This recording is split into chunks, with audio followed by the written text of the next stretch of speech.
She walked into her ex-fiance's wedding wearing borrowed confidence and a dress she couldn't afford. What she walked out with? A husband more dangerous than her broken heart. Ryan chose her best friend. They wanted her destroyed. But when Ava Carter collided with Adrian Voss in that empty hallway, everything changed. One reckless deal, one fake marriage. One night that rewrote her entire life. Stay until the end to see how the girl they threw away became the woman they feared. Hit that like button and drop a comment with your city so I can see how far this story travels. The champagne tower caught the light wrong. Ava noticed it the second she stepped into the ballroom. 10 crystal tiers stacked in that precarious pyramid formation rich people thought was elegant. It wobbled slightly when the servers rushed past, liquid sloshing in the topmost glasses, threatening to bring the whole thing down. She understood the feeling.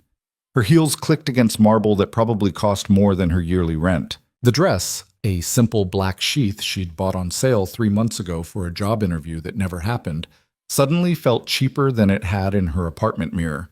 Everyone else wore colors, pastels and jewel tones that whispered spring wedding and unlimited credit. She looked like she was attending a funeral. Maybe she was. Ava, a woman's voice, sharp with surprise. Oh my God, you actually came? Melissa Thornton. They'd worked together at Ryan's firm before Ava got fired, before everything went to hell. I was invited. The lie tasted bitter. She'd found the invitation in Ryan's apartment when she'd gone back for her things. Her name, carefully printed in gold script, probably ordered before he'd worked up the nerve to end their engagement. Someone forgot to rescind it. Or maybe they hoped she'd show up. Some people enjoyed watching things burn. Melissa's smile didn't reach her eyes. That's brave, after everything. Her gaze traveled from Ava's discount dress to her unstyled hair, cataloging every sign of financial ruin with the precision of a luxury brand consultant. How are you, really? Great, perfect, never better. Good, that's good. Melissa's attention had already moved past her, scanning the crowd for someone more interesting. Well, the ceremony's about to start. You should probably find a seat in the back. In the back, where the people who didn't matter sat. Ava moved toward the rows of chairs arranged in front of an arch, so covered in white roses it looked like a Pinterest board threw up. Every seat near the aisle was filled with people who belonged here. Ryan's colleagues in their tailored suits, his family dripping in diamonds that had been passed down for generations, friends from the country club where memberships cost more than cars. She'd met his mother exactly 3 times during their 2-year engagement. The woman had looked at her like something stuck to an expensive shoe. The back row had space. Of course it did. She slid into a seat beside an elderly man who was already dozing, his chin tucked against his chest. At least he wouldn't ask questions, wouldn't give her those pitying looks that said, I heard what happened louder than words. Music started, some classical piece that was probably significant if you knew about these things. Everyone stood. Ava stood. And there she was, Claire fucking Morrison, walking down the aisle in a dress that cost more than Ava's car. Had cost more than Ava's car before they repossessed it. The dress was stunning, vintage lace, probably Vera Wang, with a train that required 2 small children to carry it. Claire's dark hair was swept up in a style that took hours and a professional team. Her makeup was flawless. She looked like every bridal magazine cover come to life. She looked nothing like the girl who used to split cheap wine with Ava in her studio apartment and complain about her marketing job.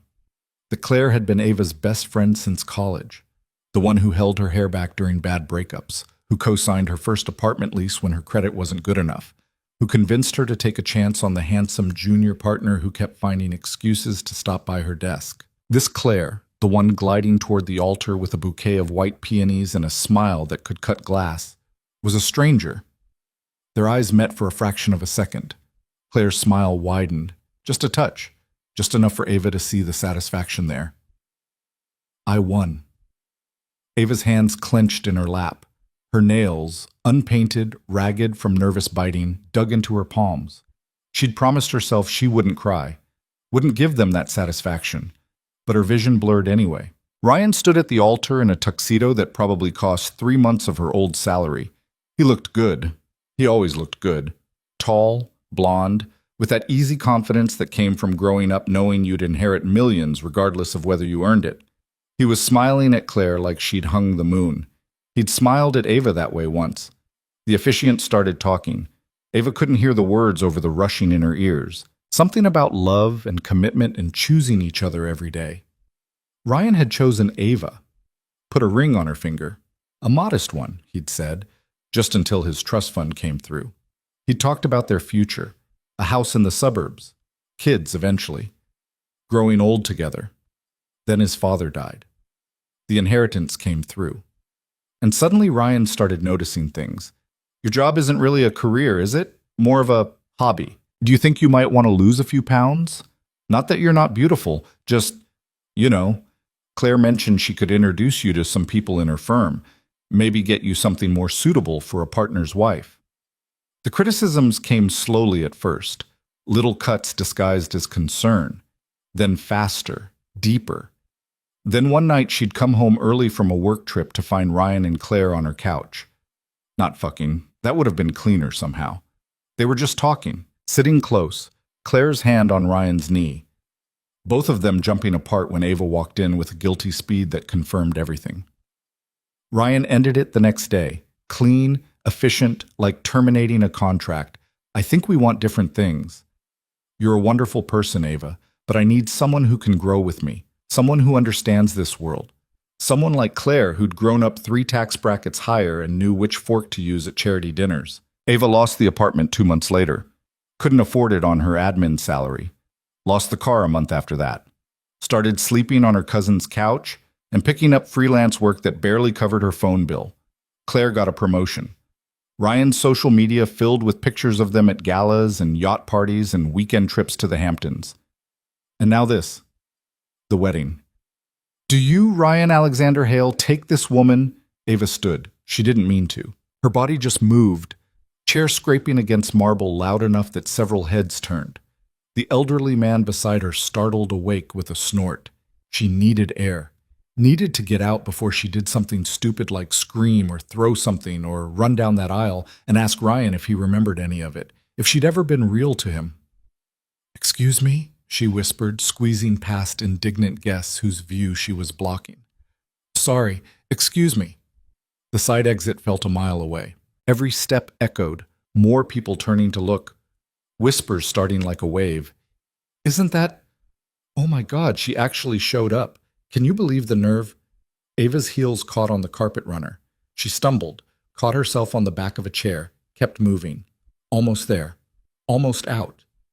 Behind her, the officiant's voice never stopped. "To have and to hold from this day forward."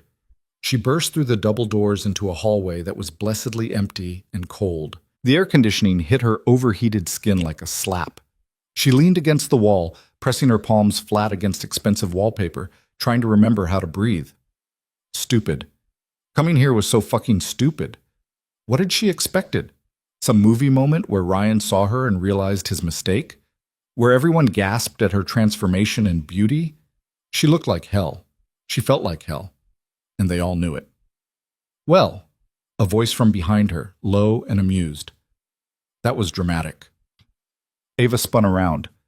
The man stood at the other end of the hallway, half shadowed by the alcove near the coat check.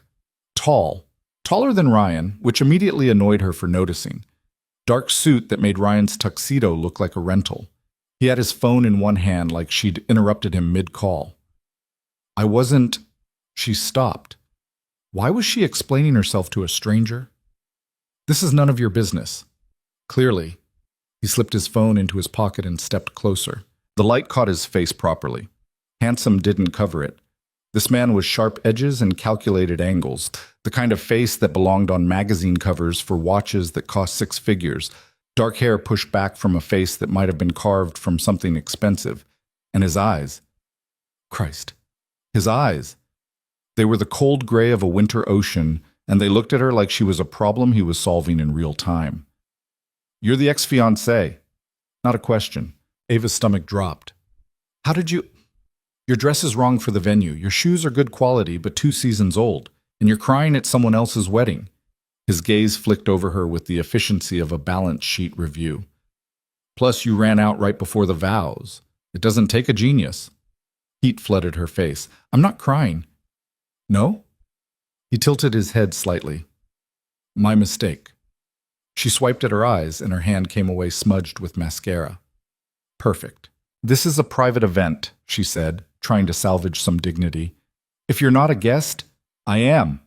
He moved closer. Up close, he smelled like expensive cologne and something darker underneath. Smoke, maybe, or danger, if danger had a scent. Adrian Voss, friend of the groom's family. The name meant nothing to her, but the way he said it suggested it should. Great. Well, enjoy the ceremony. She turned toward the exit. Running away? Ava stopped, turned back. Excuse me? It's what you're doing. Adrian, Voss, whatever, leaned against the wall with the casual ease of someone who'd never felt out of place anywhere in his life. Running. Again. Again? You ran from the ceremony. I assume you ran from the relationship before that. Probably ran from confrontation your whole life. His eyes never left hers. Let me guess. He made you feel small.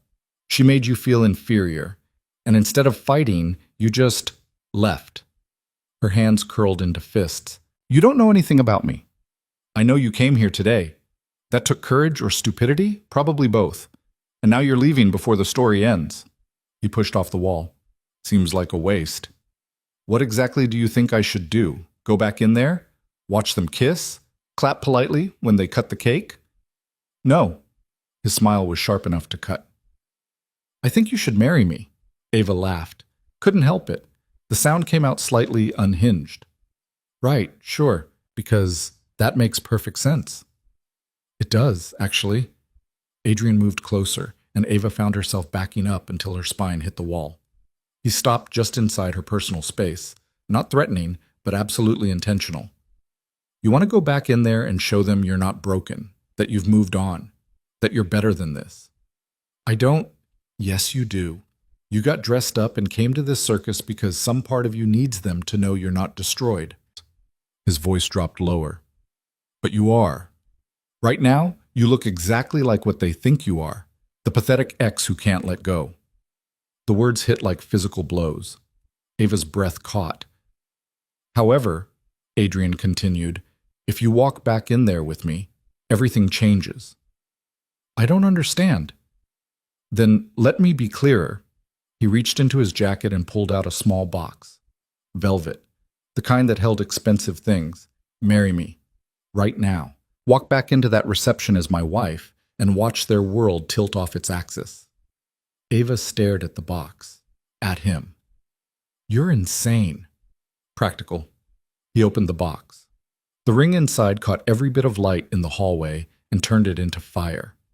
Diamond. No, diamonds. Plural. A center stone surrounded by smaller ones in a platinum setting that probably cost more than every gift on Ryan and Claire's registry combined. This is crazy, Ava whispered. This is an opportunity. Adrian took the ring out, held it up between them. I need a wife for business reasons. You need to stop looking like a victim. We both get what we want. Business reasons. I'm acquiring a company. The CEO is traditional. He wants to see stability, family values, all that nostalgic bullshit people pretend matters. Adrian's expression didn't change. A wedding ring makes negotiations smoother. A wife makes me look settled, trustworthy. So hire an actress. Actresses want long-term contracts, residuals. This is simpler. Ava's head spun. You're serious? Completely. You don't even know me. I know you're desperate enough to crash your ex's wedding, angry enough to want revenge, and smart enough to recognize an exit strategy when you hear one. His gray eyes pinned her in place. Am I wrong? She should say yes. Should tell this insane, arrogant stranger to fuck off and walk out of here with what remained of her dignity. But he wasn't wrong. She'd come here to prove something. To who? She wasn't even sure anymore. To Ryan? To Claire? To herself? And she'd failed. She'd run away like she always did, like she'd run from her marriage when the cracks started showing, like she'd run from confronting Claire when she suspected something was wrong. Always running. What would this actually entail? The words came out before she could stop them. Interest sparked in Adrian's expression. Simple. We sign papers. You wear the ring. Attend a few events with me over the next 6 months. Play the role of Mrs. Voss for the people who need to believe it. And then? Then we divorce quietly. I'll make sure you're compensated for your time. Compensated. A settlement, enough to get back on your feet, get your life back. He paused.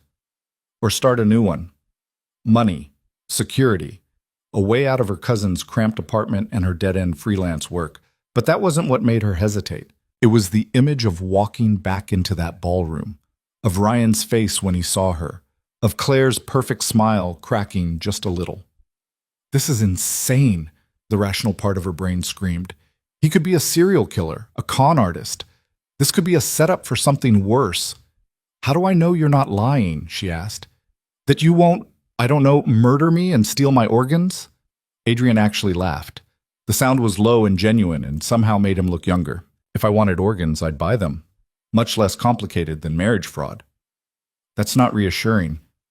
Look me up. He handed her his phone, already open to a Google search of his name. Adrian Voss, CEO of Voss Industries. Net worth estimated at... Ava stopped reading when she hit the 9-figure number. Real estate development, Adrian said. Commercial properties mostly, some residential. I'm not interesting enough for scandal, which works in my favor. The photos showed him at charity events, ribbon cuttings, business conferences. Always alone or with business partners. Never with a date. Why don't you have a girlfriend? Ava asked. Someone you could actually marry for real. Because relationships are inefficient. He took his phone back. They require time, emotional investment, and inevitably end in disappointment when people realize they want things I can't provide. Like what? Love, affection, the illusion of permanence. He said it like he was listing off grocery items. This way, we both know exactly what we're getting. No surprises. No heartbreak.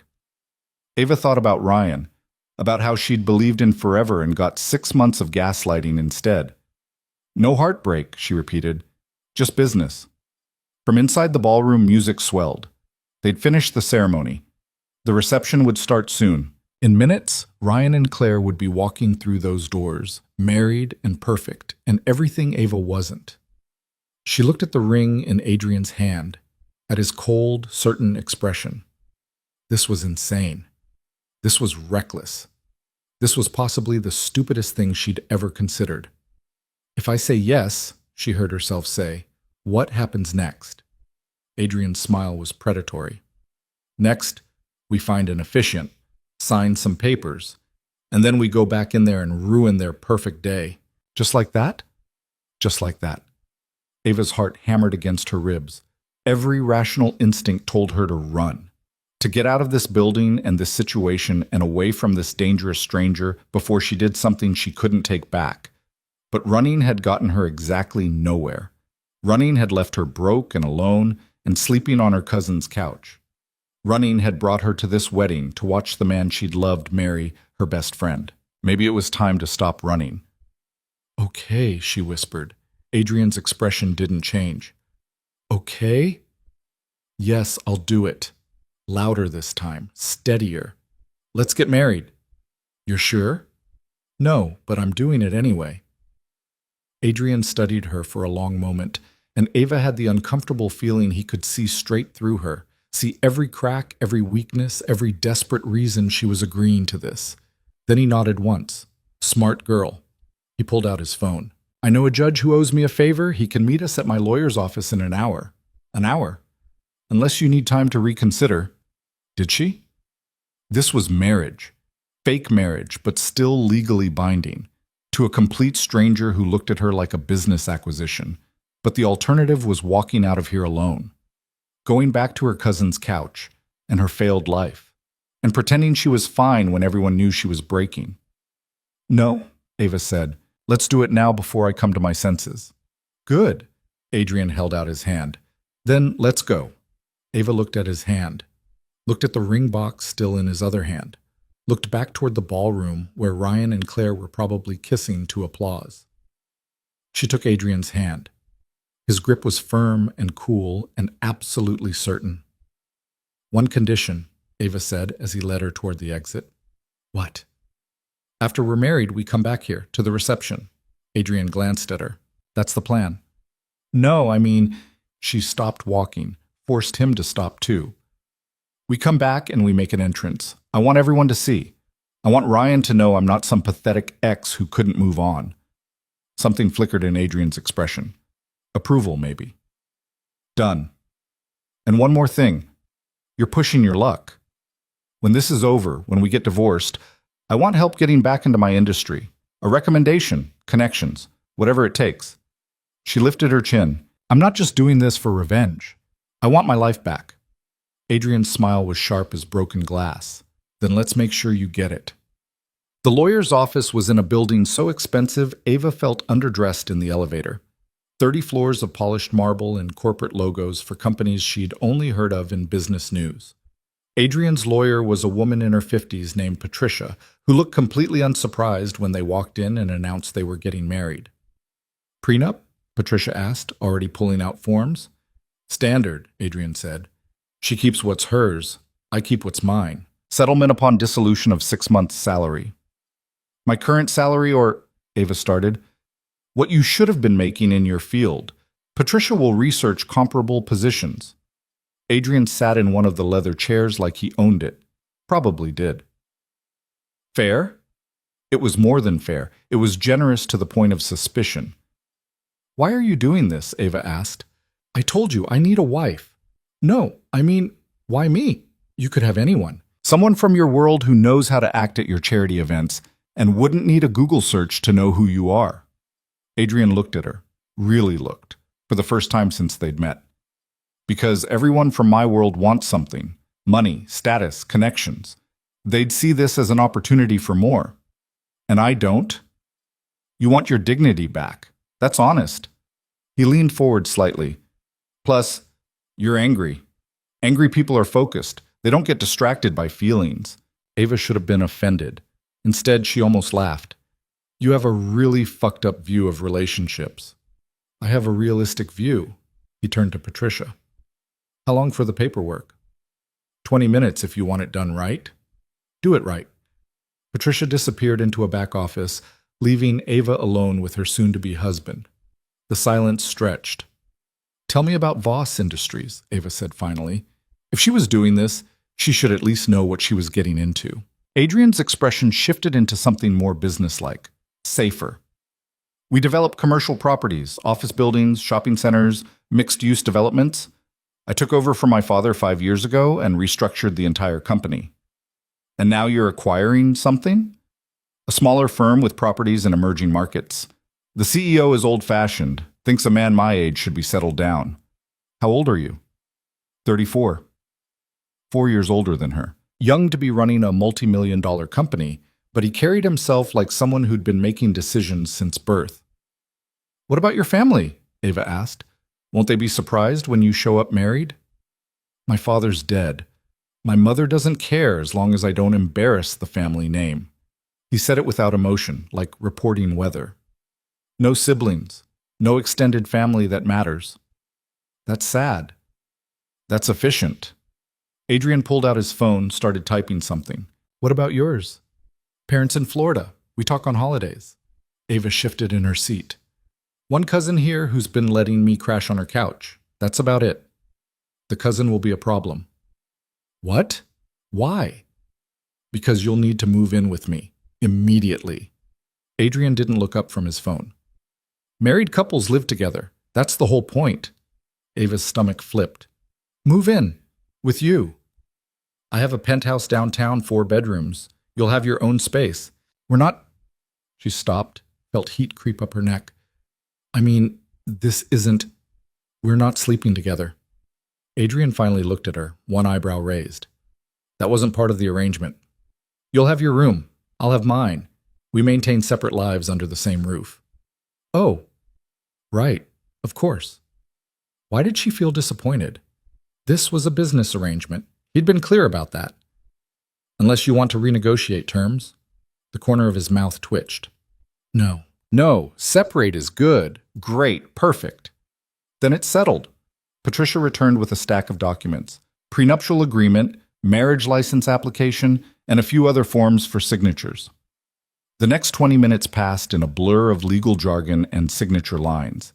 Ava signed her name so many times it stopped looking like her handwriting. Everything was clinical, efficient, nothing like how she'd imagined getting married would be. Not that she'd imagined this scenario specifically. When Ryan proposed, it had been at a restaurant. Public, performative, the kind of proposal designed to look good on social media. She'd said yes because it felt like the next logical step, because everyone expected it. This felt nothing like that. This felt like signing a business contract, which, she supposed, was exactly what it was. Judge Henderson is waiting in conference room B, Patricia said, checking her watch. We should move.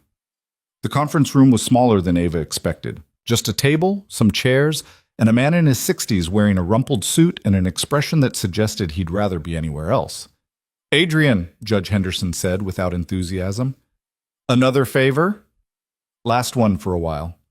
That's what you said about the zoning permits. The judge looked at Ava, and his expression softened slightly. You sure about this, miss? Was she? No, absolutely not. But she nodded anyway. Then let's make it quick. There was no ceremony. No music or flowers or carefully written vows. Judge Henderson read from a card in a monotone that made it sound like he was reading a grocery list. Do you, Adrian Voss, take this woman? I do. And do you, Ava Carter, take this man? I do. Then by the power vested in me, I now pronounce you husband and wife. Congratulations. Sign here. Ava's hand shook as she signed the marriage certificate. Her new last name looked wrong in her handwriting. Ava Voss, like a stranger. Adrian signed without hesitation, his signature a quick slash of confidence. Done, Judge Henderson said.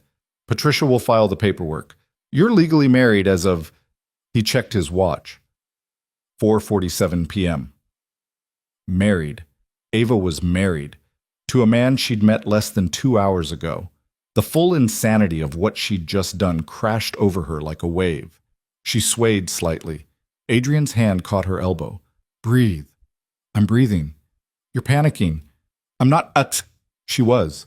Her chest felt tight. Oh God, what did we just do? We got married. Adrian's voice was calm, steady, infuriatingly reasonable. Exactly what we agreed to do. But we just... She pulled away from him, pressed her hands to her face. I married a complete stranger. I'm insane. This is insane. Ava. Adrian stepped into her space, caught her hands, pulled them down so she had to look at him. Listen to me. This changes nothing. It's paperwork, a legal arrangement. You're still you. I'm Mrs. Voss. On paper. His gray eyes held hers. The question is, are you ready to make them believe it? Ryan, Claire, the wedding. Ava had almost forgotten why they were doing this in the first place. The ring, she said suddenly. You still have the ring. Adrian pulled the box from his pocket. Hold out your hand. She did. Her fingers were trembling. He slid the ring onto her fourth finger. It fit perfectly. The weight of it felt strange and heavy and somehow right. Now what? Ava whispered. Adrian's smile was cold and sharp and absolutely certain. Now we go back to that wedding and show them exactly who you've become. The reception was in full swing when they returned. Ava heard it before she saw it. Music, laughter, the clink of glasses. The kind of celebration that cost more than most people's yearly salary. They stood in the hallway outside the ballroom. Adrian had made a phone call on the drive back, and someone had appeared with shopping bags.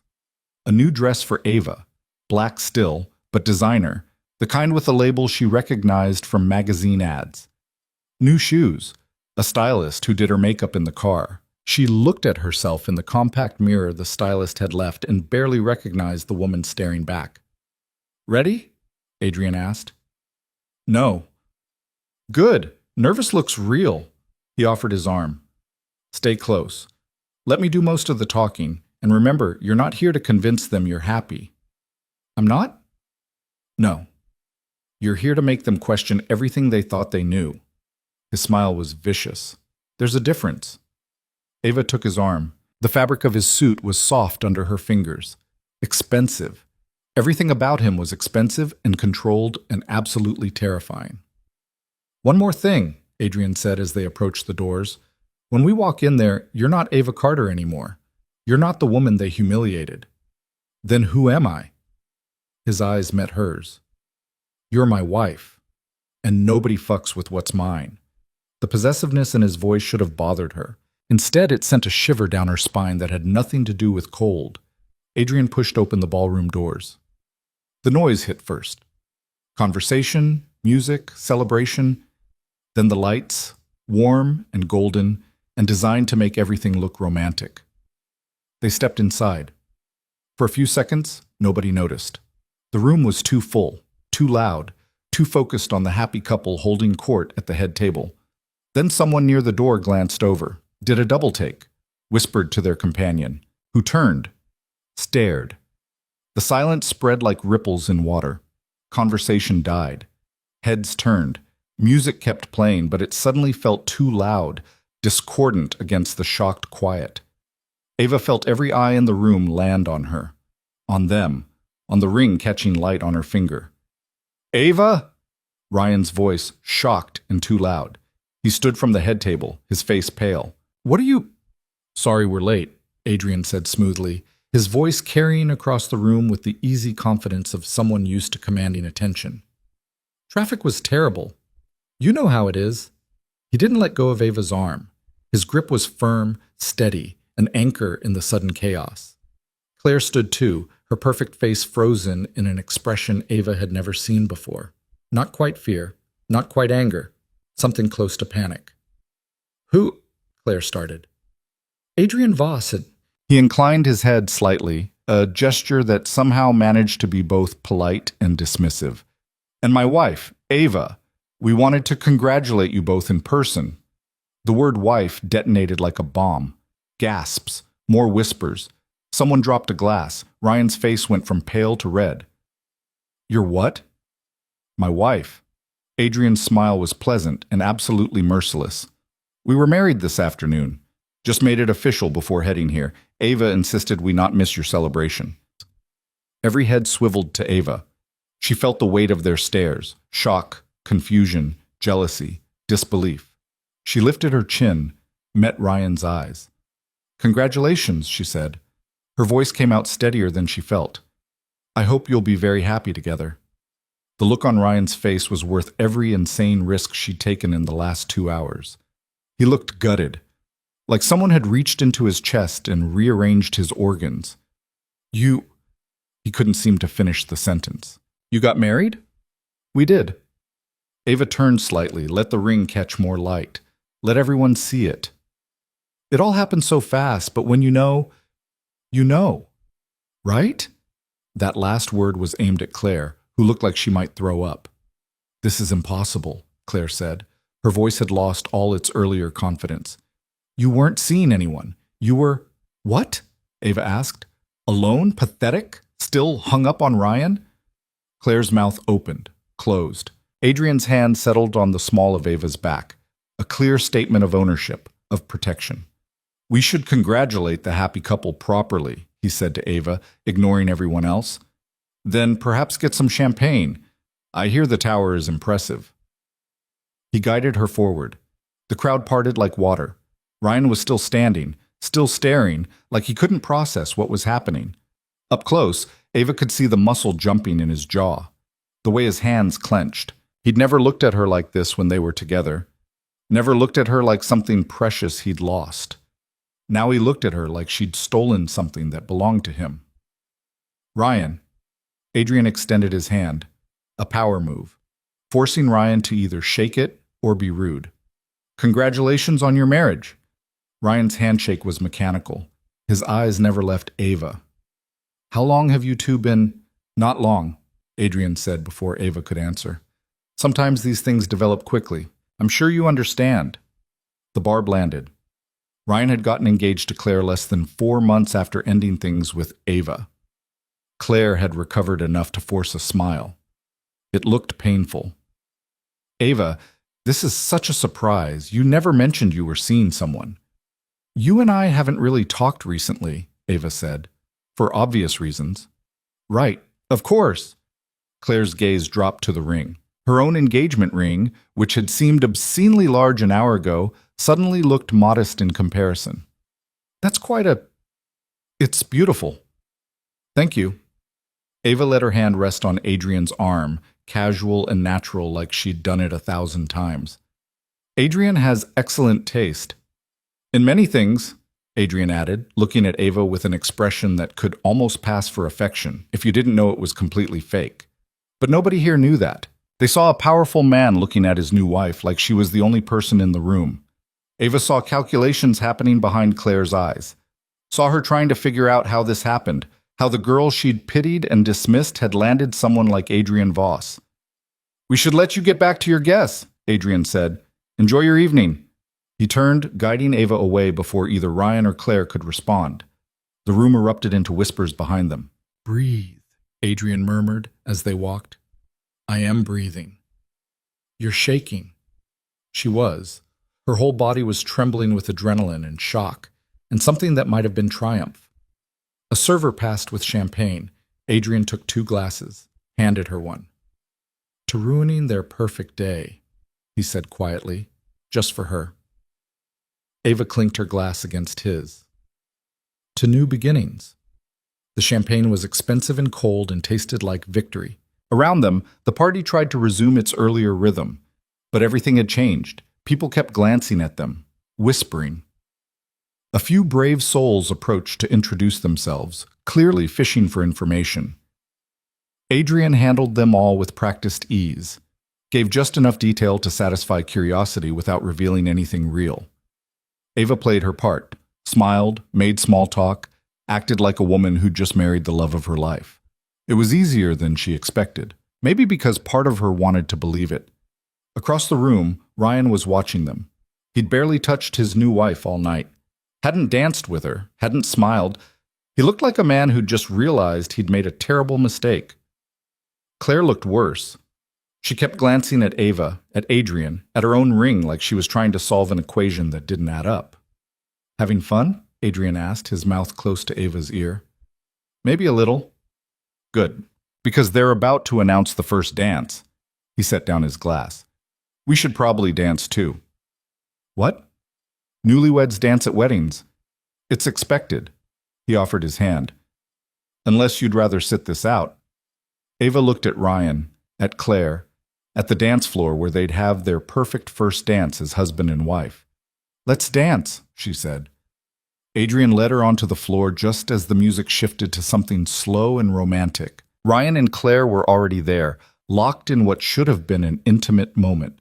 They weren't even looking at each other. Both were watching Ava. Adrian pulled her close, not inappropriately so, but close enough that she could feel the heat of him through his suit. His hand settled at her waist. Hers rested on his shoulder. They moved together with surprising ease.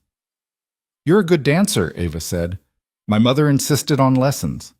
Adrian's expression was unreadable. She said, "A man in my position needs to be comfortable at these things." "Is that what this is? Comfortable?" His eyes met hers. "Is it?" It should have been awkward, dancing with a stranger she'd married hours ago. But somehow it wasn't. Maybe because they were both performing, playing roles, or maybe because neither of them was pretending about the anger. "They're still watching us," Ava said. "Let them. Ryan looks like he wants to punch something. He'd regret it." Adrian spun her slightly, a move that brought them closer, though I'd almost welcome the excuse. "To do what?" "Show him exactly what happens when someone threatens what's mine." There it was again, that possessiveness, that dark edge in Adrian's voice that should have scared her, but Ava found herself leaning into it instead. "I'm not actually yours," she reminded him. "Tonight you are." His hand tightened fractionally on her waist. And that's all they need to believe. The song ended. Another started. They kept dancing. Around them, other couples joined the floor, but Ava barely noticed. She was too focused on the look on Ryan's face, on the whispers following them, on the feeling of Adrian's hand on her back and the ring heavy on her finger. This was crazy, all of it. But for the first time in months, Ava didn't feel like she was drowning. She felt like she was finally coming up for air. The penthouse was nothing like Ava expected. She'd imagined something cold and minimalist, all glass and steel and surfaces you couldn't touch without leaving fingerprints. The kind of place that looked good in architectural magazines but felt empty of anything human. Instead, Adrian's home was warm, dark wood floors, deep leather furniture worn soft in places that suggested actual use.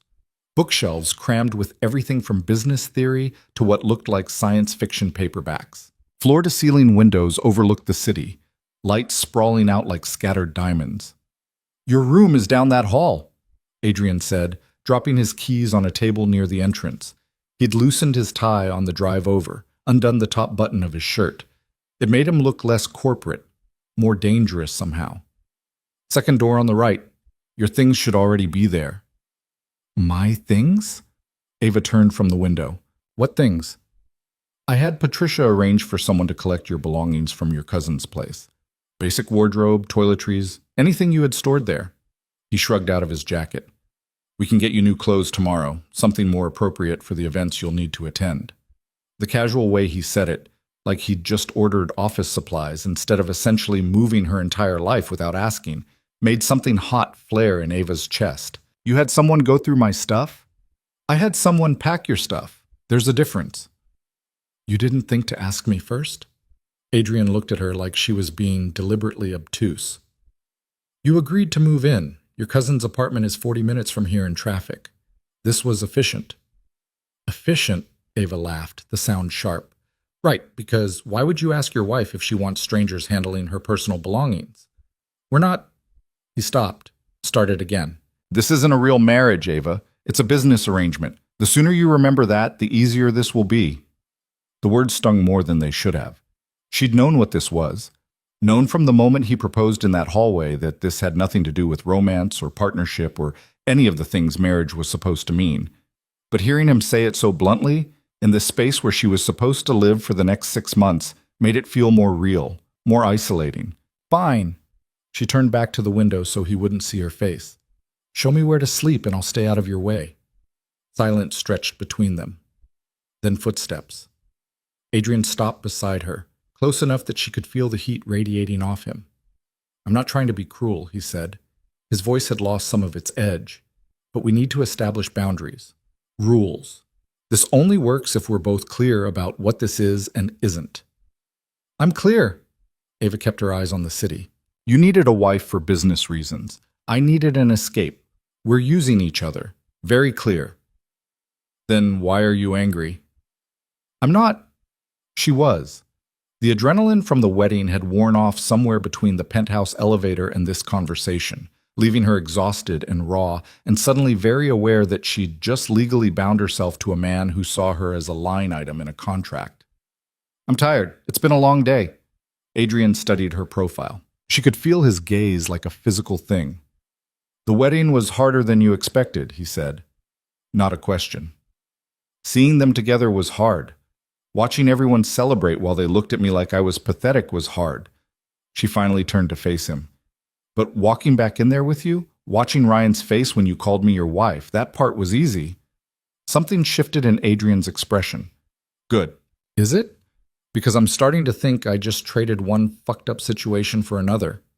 At least this one comes with money and a decent bed." The bluntness of it surprised a laugh out of her. "Jesus, do you hear yourself? I'm practical. You'll learn to appreciate it." "Will I?" "Most people do, eventually." Adrian moved away, heading toward what looked like a kitchen area. "Are you hungry? I can order something." Ava realized she hadn't eaten since breakfast. Her stomach was a tight knot of nerves and champagne. "I should probably eat." "Italian? Thai? There's a steakhouse that delivers." "Anything is fine." He pulled out his phone, started scrolling. "Make a choice, Ava. This is your home now. You're allowed to have preferences." Home. The word sat wrong in her mouth. "Thai," she said. "Something with noodles." Adrian ordered without asking what specifically she wanted, just told whoever was on the other end to send their best dishes. Then he poured 2 glasses of scotch from a decanter on the bar, handed her one. "I don't really drink scotch," Ava said. "Learn. It's useful at the kind of events we'll be attending." She took a sip and tried not to cough. It burned going down, tasted like smoke and money. Adrian's mouth twitched. "You'll get used to it." Like I'll get used to you making decisions for me? I'm not making decisions for you. I'm making your life easier. He settled onto the couch, stretched his legs out. For the first time since she'd met him, he looked almost relaxed. You want to know what the next 6 months look like? I'll tell you. Ava sat in the chair across from him, perched on the edge like she might need to run. I'm listening. Tomorrow we'll go shopping. You need clothes for the events. Business formal, cocktail attire, evening wear. Patricia will send over a schedule of where we need to be seen together. How often? 2, maybe 3 times a week? Charity galas, business dinners, the occasional social function. Nothing you can't handle. And between those events? We live our separate lives. I work. You do whatever you want. He paused. Within reason. What's reason? Don't embarrass me. Don't talk to the press without clearing it through Patricia first. And don't... He stopped, seemed to reconsider his words. If you're going to see someone, be discreet. Ava blinked. See someone? This is a business arrangement. I'm not expecting you to be celibate for 6 months. Adrian said it like he was discussing weather. Just don't let it become public knowledge. It undermines the entire point of this marriage. The idea of dating someone while legally married to Adrian hadn't even occurred to her. Now that he'd said it, the whole situation felt even more surreal. What about you? She asked. Are you planning to see other people? No. Why not? Because I don't have time, and I'm not interested. He took a drink. Relationships are complicated. This arrangement works because it's simple. Simple, Ava repeated. You keep using that word. Because it's true. We both know what we want from this. No expectations beyond what we agreed to. His gray eyes met hers. That's more honest than most marriages. That's depressing. That's realistic. The food arrived 20 minutes later, enough Thai food to feed 6 people spread across Adrian's dining table. Ava ate mechanically, barely tasting any of it. Her brain couldn't stop replaying the look on Ryan's face when Adrian had introduced her as his wife. Stop, Adrian said. Ava looked up. What? Whatever you're thinking about. Stop. It's over. Easy for you to say. You didn't just watch your ex marry your best friend. No, I watched you take back your power. Adrian set down his fork. Do you know what Ryan saw tonight? A mistake he dodged? He saw everything he threw away. You walked into that reception looking like you belonged there, like you'd always belonged in spaces like that. With someone like me. Adrian leaned back in his chair. He saw what he could have had if he hadn't been so fucking stupid. Ava's throat felt tight. I wasn't anything special, not compared to Claire.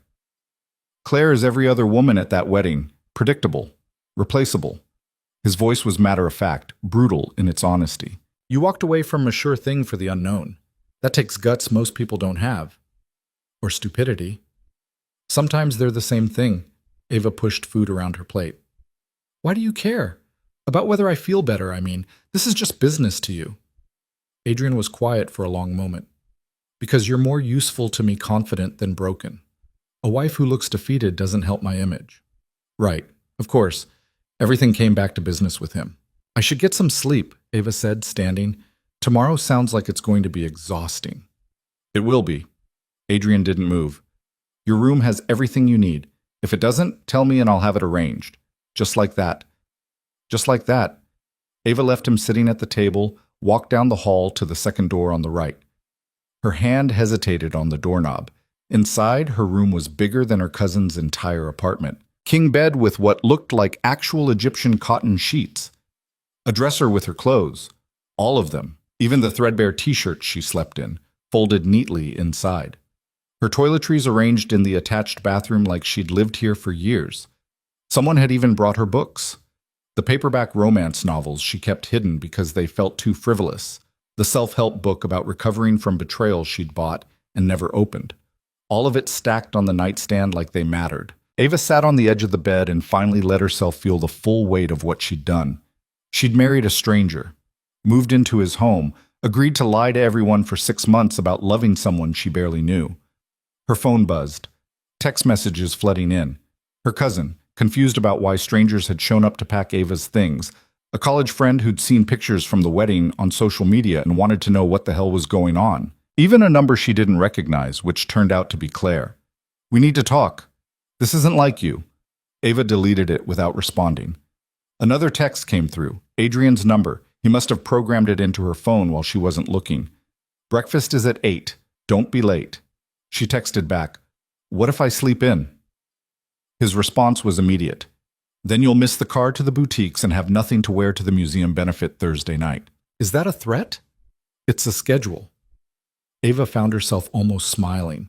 Adrian's bluntness was weirdly refreshing after months of people tiptoeing around her feelings or pretending to care when they were really just fishing for gossip.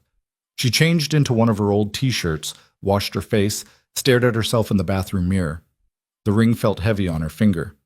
Foreign. Mrs. Voss. The name still didn't feel real, but the alternative, going back to her cousin's couch, back to freelance work that barely paid rent, back to being the girl everyone pitied, that felt worse. Ava climbed into bed. The sheets were soft enough to drown in. Through the walls, she could hear the faint sound of Adrian moving around. A door closing, water running, normal sounds, domestic sounds. She fell asleep trying not to think about how quickly this could all fall apart. The alarm on her phone went off at 7:30. Ava dragged herself out of bed, showered, then stood in front of her closet trying to figure out what one wore to go shopping with a fake husband worth millions. Everything she owned looked wrong. She settled on jeans and a simple black sweater, the nicest thing she had, and made her way to the kitchen. Adrian was already there, sitting at the island with coffee and his laptop, looking like he'd been awake for hours. He'd traded last night's suit for dark slacks and a white button-down with the sleeves rolled up. It should have looked casual. Somehow it just looked expensive. "Coffee's fresh," he said without looking up from his screen. "There's food if you want it." Ava poured herself a cup, added cream from the fridge. "Do you always work during breakfast?" "I always work." "That sounds exhausting." "It's necessary." He closed the laptop, finally looking at her. His gaze traveled from her face to her clothes with the same analytical precision he probably used reviewing contracts. "That won't work." "Excuse me?" "What you're wearing. It's fine for grocery shopping, but we're going to boutiques that require appointments." He pulled out his phone. "Patricia sent over options. She'll meet us there with selections." "I can pick my own clothes." "Can you? Because 2 hours ago you told me you had no preferences about dinner." The observation hit harder than it should have. When had she stopped having opinions about things? Stopped caring enough to choose? "I have preferences," Ava said. "I just don't know what's appropriate for your world." "Our world. For the next 6 months, anyway." Adrian stood, dumped his coffee in the sink. "Which is why Patricia is helping. She knows what you'll need." "And what is that exactly?" "Armor." The word hung between them. "Armor," Ava repeated. "Clothes that make you look like you belong. Like you've always belonged." Adrian grabbed his jacket from the back of the chair. "The right dress can change how people see you, how you see yourself." "Is that what you do? Use clothes as armor?" "I use everything as armor. Clothes are just one tool." They took his car, a black sedan that probably cost more than Ava had made in her entire life. Adrian drove with the same controlled precision he seemed to apply to everything, navigating downtown traffic like it was a chess game. "Tell me about the museum benefit," Ava said as they merged onto the highway. "Fundraiser for their contemporary art wing, $500 a plate. Everyone who matters in the city will be there." He changed lanes smoothly, including Ryan's family. Ava's stomach dropped. "What?" "The Hales are major donors. They'll have a table." Adrian glanced at her. "Is that a problem?" "No, I didn't expect to see them again so soon. You'll be seeing them regularly. They're part of the same social circle I operate in." He said it clinically, like he was explaining a business strategy.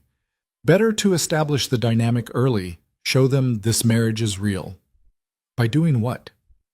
"Being confident, comfortable, like you've been by my side for years instead of days." His hand moved from the wheel to rest briefly on her knee, a casual gesture that felt anything but. "Let them see what Ryan lost." The touch sent an unexpected jolt through her. Adrian's hand was warm through her jeans, proprietary in a way that should have annoyed her, but didn't. He pulled his hand back before she could react, returned his attention to the road like nothing had happened. "What if I mess up?" Ava asked quietly. say the wrong thing or use the wrong fork or you won't. You don't know that. I know that people see what they expect to see. They'll expect to see my wife, confident, polished, exactly where she belongs. So that's what they'll see. Adrian pulled into an underground parking garage beneath a building Ava had never noticed before. Even if you're terrified the whole time, that's not reassuring. It's honest. He killed the engine. I don't need you to be perfect, Ava. I just need you to not run away. They took an elevator to the third floor. The boutique didn't have a sign, just frosted glass doors and a reception area that looked like it belonged in a five-star hotel. A woman in her 40s approached immediately, her smile professional and warm. Mr. Voss, right on time. She turned to Ava. And you must be Mrs. Voss. I'm Patricia's associate, Lauren. We have everything ready for you. Mrs. Voss. The name still felt like it belonged to someone else. Lauren led them to a private room where racks of clothes were already waiting. Dresses, suits, separates, and fabrics. Ava couldn't begin to identify. Everything looked expensive and intentional and completely out of her league. We'll start with evening wear for the benefit, Lauren said, pulling out a midnight blue gown. Then work through cocktail attire and business formal. Adrian settled into a chair in the corner, pulling out his phone. I'll be here if you need my opinion. Do I need your opinion? Ava asked. Probably not, but I have it anyway. Lauren smiled like this happened often. Why don't we start trying things on? The next 2 hours were surreal. Ava tried on dress after dress while Lauren made adjustments, and Adrian offered occasional commentary that was surprisingly useful. He had opinions about necklines and cuts, about which colors worked with Ava's skin tone, about hemlines and shoes. How do you know all this? Ava asked after he vetoed a perfectly nice green dress because the shade was wrong for evening events. My mother used to drag me to her fittings when I was a kid. I learned by osmosis. He gestured to a black dress hanging nearby. Try that one. The dress was simple, deceptively so. Long sleeves, high neck, hem that hit just below the knee. But when Ava put it on and looked in the mirror, she barely recognized herself. It transformed her, made her look elegant and untouchable, and exactly like someone who belonged on Adrian Voss's arm. That's the one, Adrian said from his chair. For the museum benefit? For making Ryan question every decision he's ever made. Lauren brought shoes, heels that added 3 inches and somehow made the dress even better. Then jewelry, simple diamond studs, a bracelet that caught light. How much is all this going to cost? Ava asked, watching the pile of approved items grow. Don't worry about it, Adrian said. I'm worrying about it. Then stop. This is an investment in the arrangement. You need to look the part. The part of your wife. The part of someone who belongs in my life. There's a difference. But Ava wasn't sure there was. Every dress, every pair of shoes, every carefully selected piece of jewelry was designed to turn her into someone else. Someone who fit in Adrian's world. She wasn't sure if that felt like freedom or just a different kind of cage. By the time they finished, Ava had enough clothes to fill her closet twice over. Lauren promised everything would be delivered to the penthouse by evening, altered and ready to wear. Adrian paid without blinking at the total, a number Ava caught a glimpse of that made her slightly nauseous. Lunch, he said as they left the boutique. There's a place nearby. The restaurant was the kind where everyone knew Adrian's name. They were seated immediately at a corner table, given menus that didn't have prices listed. Order whatever you want, Adrian said, scanning his menu. What if I want the lobster? Then order the lobster. Ava ordered a salad.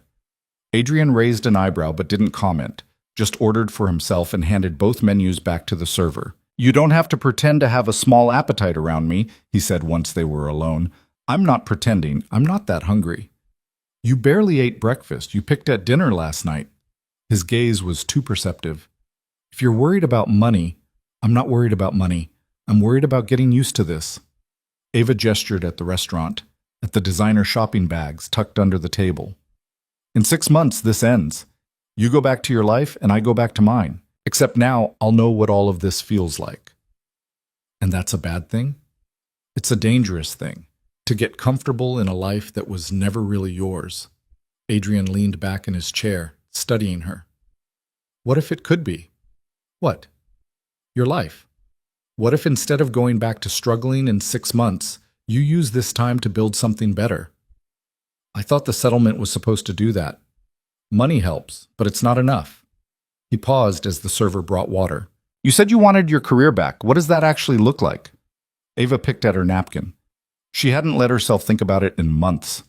After getting fired, after watching Claire succeed in the same industry where Ava had failed, it hurt too much to want anything. I was in marketing, she said finally, junior account manager before everything fell apart. I was good at it, really good. But after Ryan and I broke up, his firm made it clear I wasn't welcome. And everywhere else I applied, they all knew what happened. The ex-fiancé who couldn't hold it together. So you stopped applying. I stopped believing anyone would hire me. That's bullshit. Adrian said it flatly, without sympathy. You let them write your story, decided their version of you was true. Easy for you to say, you've never been humiliated in front of everyone you know. Haven't I? Something dark flickered across his face. My father built Voss Industries from nothing. When he died, half the board tried to force me out. Said I was too young, too inexperienced, that I'd run the company into the ground. He smiled, sharp and cold. Instead, I tripled revenue in 3 years and bought out every single person who doubted me. That's different. How? Because you had money, resources. I had nothing. You had yourself. You still do. Adrian leaned forward. Here's what's going to happen. You're going to spend the next 6 months meeting people, making connections, building a network in my world. Your world doesn't need junior marketing managers. No, but it needs smart people who understand how to position brands, how to craft narratives, how to make people want things they didn't know they needed. His eyes locked on hers. You could go back to being a junior manager somewhere, or you could use this opportunity to skip 5 years of climbing the ladder. The server brought their food. Ava stared at her salad, her mind spinning. What would that look like, she asked. Patricia knows people. I know people. Between now and when this arrangement ends, you meet them all. Impress them. Show them what you can do. Adrian cut into his steak with surgical precision. When we divorce, you'll have a contact list most people spend decades building. And in return, you play the perfect wife at my events. Make me look stable and settled. Help me close this acquisition. He paused. And maybe somewhere in there you remember who you were before Ryan Hale convinced you to be smaller. Ava's throat felt tight. I wasn't smaller with him. Weren't you? You just spent 2 hours trying on clothes and apologizing for every preference. You ordered a salad when you wanted something else because you're afraid of taking up space. Adrian's voice gentled slightly. That's what he did to you. Made you apologize for existing.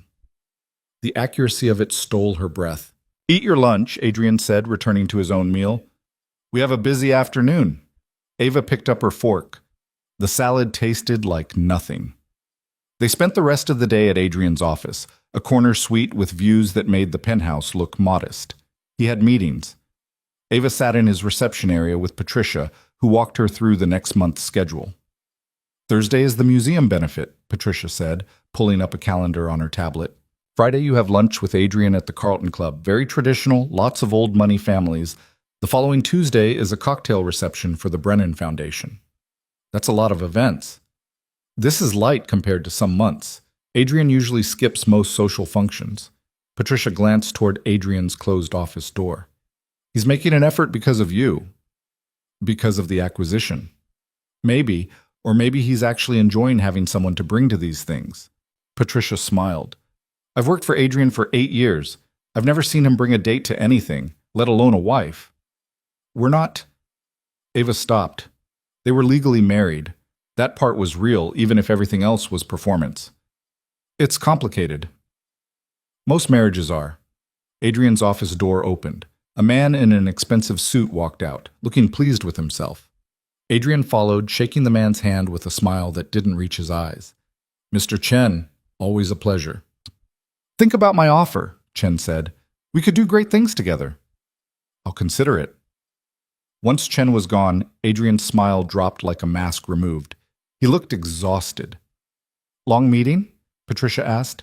Pointless meeting. He's trying to lowball the Henderson property again. Adrian rubbed his temples. Where are we on the museum benefit? All confirmed. Your table is with the Morgans and the Hales. Ava's stomach clenched at Ryan's last name. Adrian noticed. Perfect. That works. Should I adjust the seating? Patricia asked carefully. No, leave it. Adrian looked at Ava. Ready to go home? Home. The word still felt strange applied to his penthouse. They drove back in silence. Adrian seemed lost in thought, his jaw tight with tension that had nothing to do with her. Bad day? Ava asked finally. Normal day. Chen's been trying to undercut me on a property for months. He won't succeed, but he's annoying about it. Is that part of your world? Everyone trying to screw everyone else? Everyone trying to maximize their position. Sometimes that means cooperation. Sometimes it means competition. Adrian navigated through early evening traffic. The trick is knowing which is which. Sounds exhausting. It is, but it's also what I'm good at. They pulled into the garage. Took the elevator up. The shopping bags from earlier were already in Ava's room, everything hung and organized like magic. Adrian disappeared into his office. Ava found herself alone in the penthouse, surrounded by luxury that still felt borrowed. Her phone buzzed. Another text from Claire. Please talk to me. I don't understand what's happening. This isn't you. Ava stared at the message. Claire was right. This wasn't her. The old Ava would never have married a stranger for revenge. Would never have walked back into that wedding wearing expensive clothes and a ring that cost more than a car. But the old Ava had gotten her nowhere. She typed back, You're right. This isn't me. This is who I'm becoming. Get used to it. Then she blocked Claire's number. Dinner was quiet.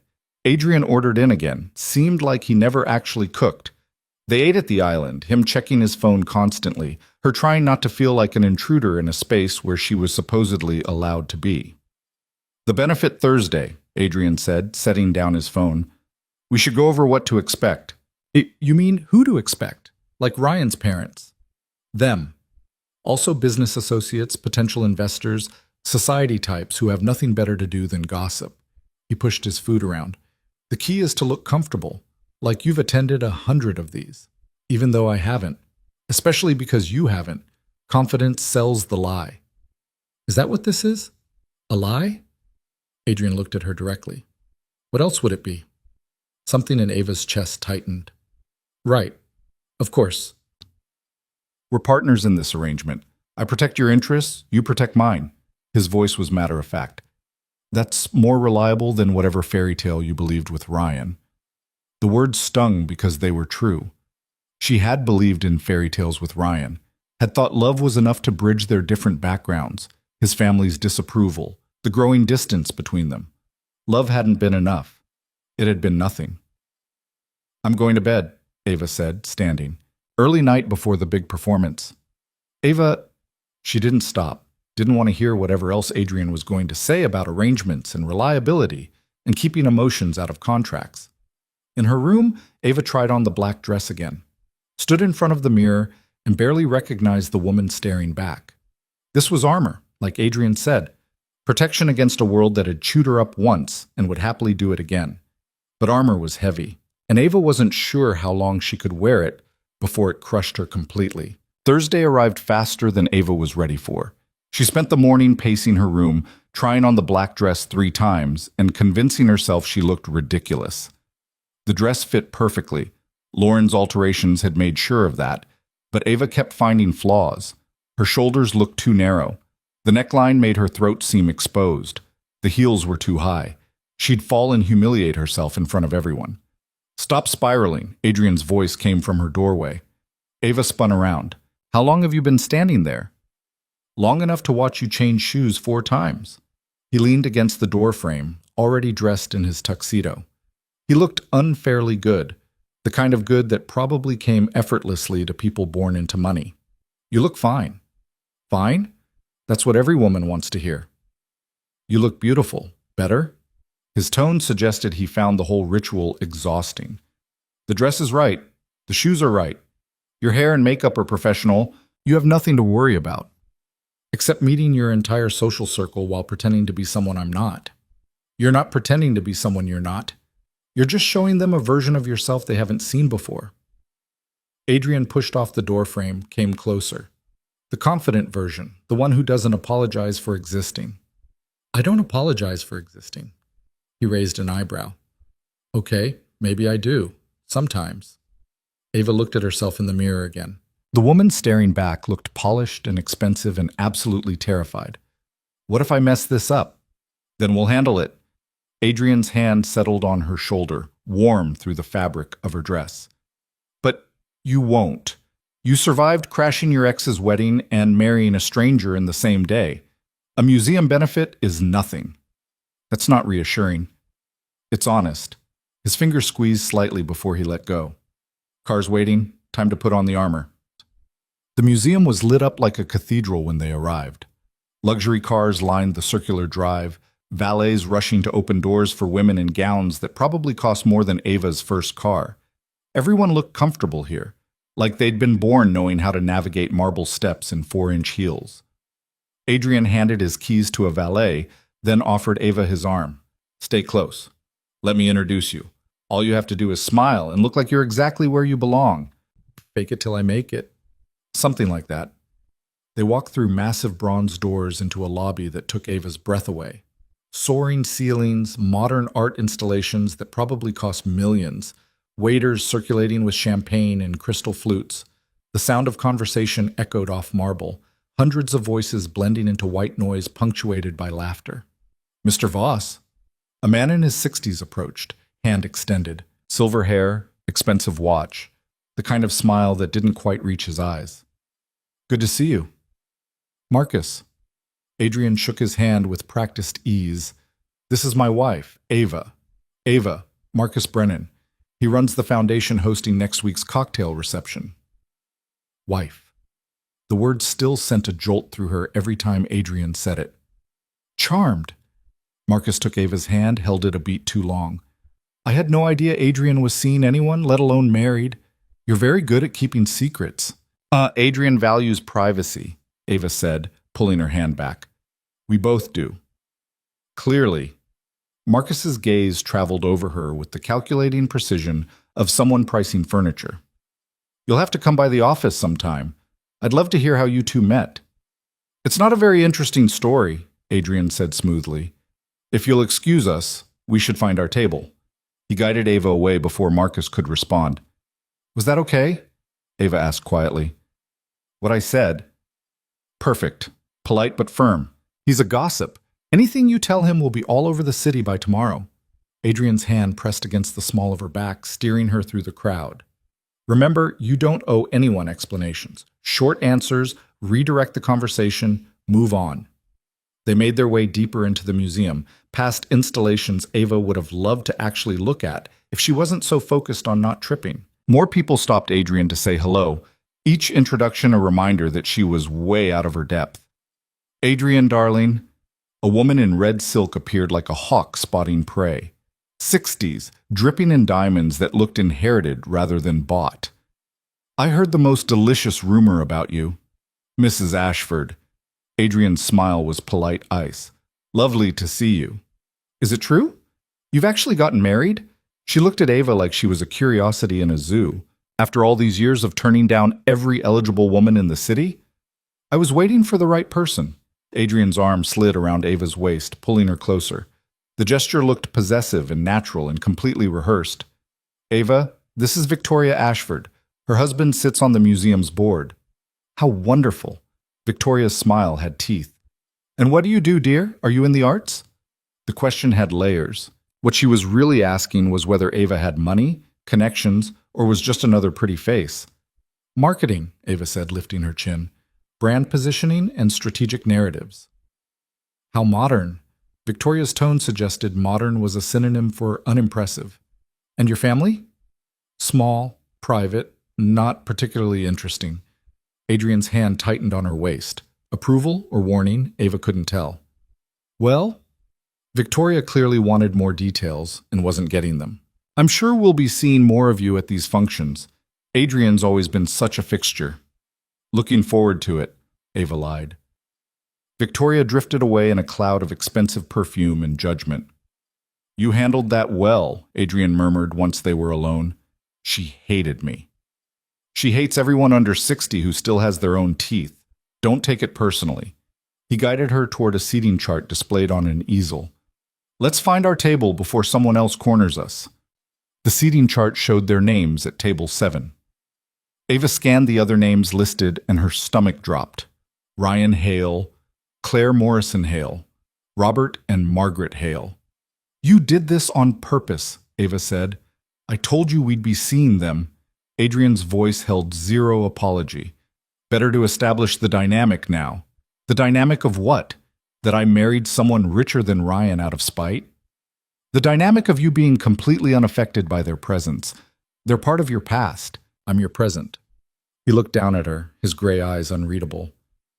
Unless you'd rather sit somewhere else. She should say yes. Should demand a different table, away from Ryan's judgmental parents and Claire's fake concern. But that would be running, again.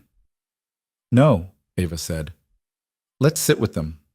Table 7 was near the front, prime location with a clear view of the stage where speeches would happen later. Already seated were an older couple Ava didn't recognize and a younger woman who looked bored.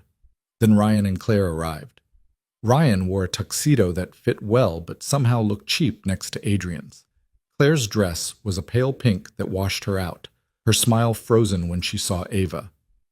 Adrian, Ryan said, his voice too loud. Didn't expect to see you here. Robert invited me.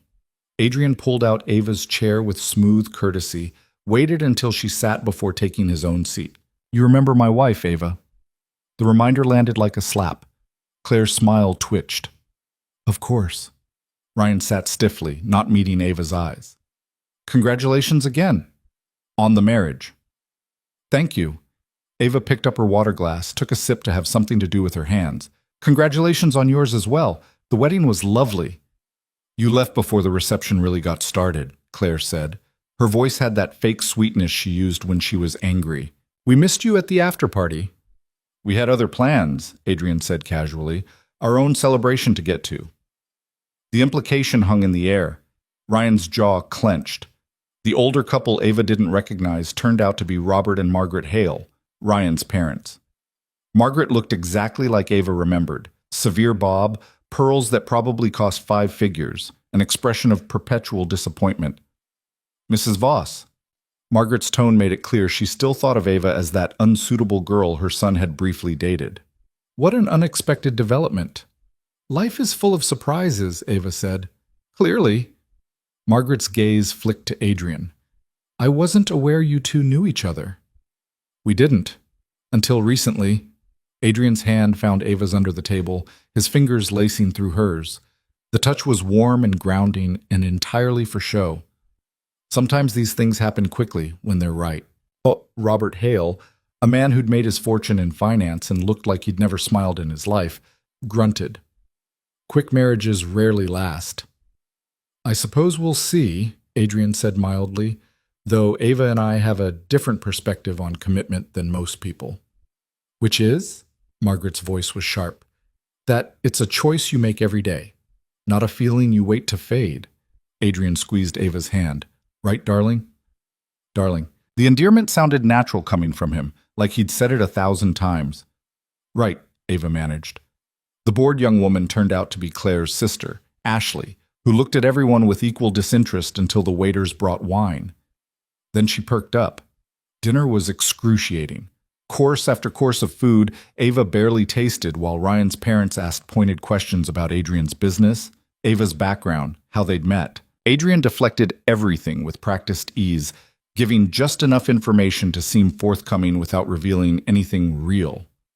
So you work in marketing, Margaret said during the fish course. For which firm? I'm freelance at the moment, Ava said, building my client base. How nice. Margaret's tone suggested it was anything but. Ryan mentioned you were having trouble finding stable employment after you two separated. The dig was surgical. Ava felt Adrian's hand tighten on hers. I chose to go freelance, Ava said, keeping her voice level. More flexibility. And it's given me time to focus on other opportunities. Such as? Such as supporting my husband's work, networking, exploring options that match my skill set. She smiled at Margaret with all her teeth. I'm sure you understand, sometimes the right opportunity is worth waiting for. Adrian's thumb stroked across her knuckles. Approval. Claire had barely touched her food. She kept glancing between Ava and Adrian like she was trying to solve a puzzle with missing pieces. "I still can't believe you got married so quickly," Claire said. "I mean, we've known each other for years, Ava.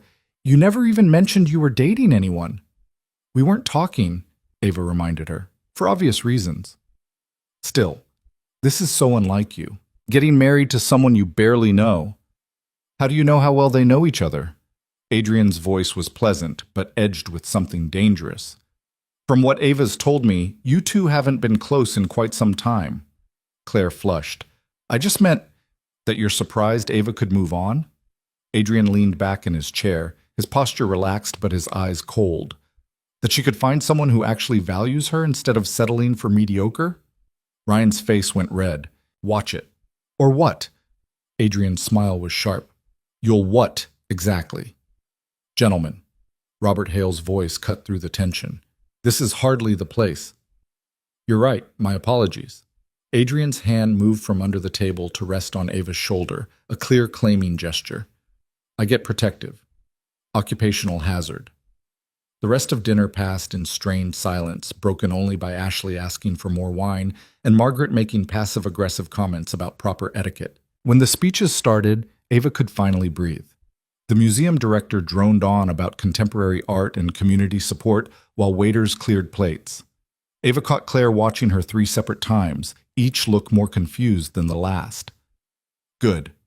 Let her be confused. Let them all wonder how Ava Carter, the girl they'd written off as broken and pathetic, had landed a man like Adrian Voss.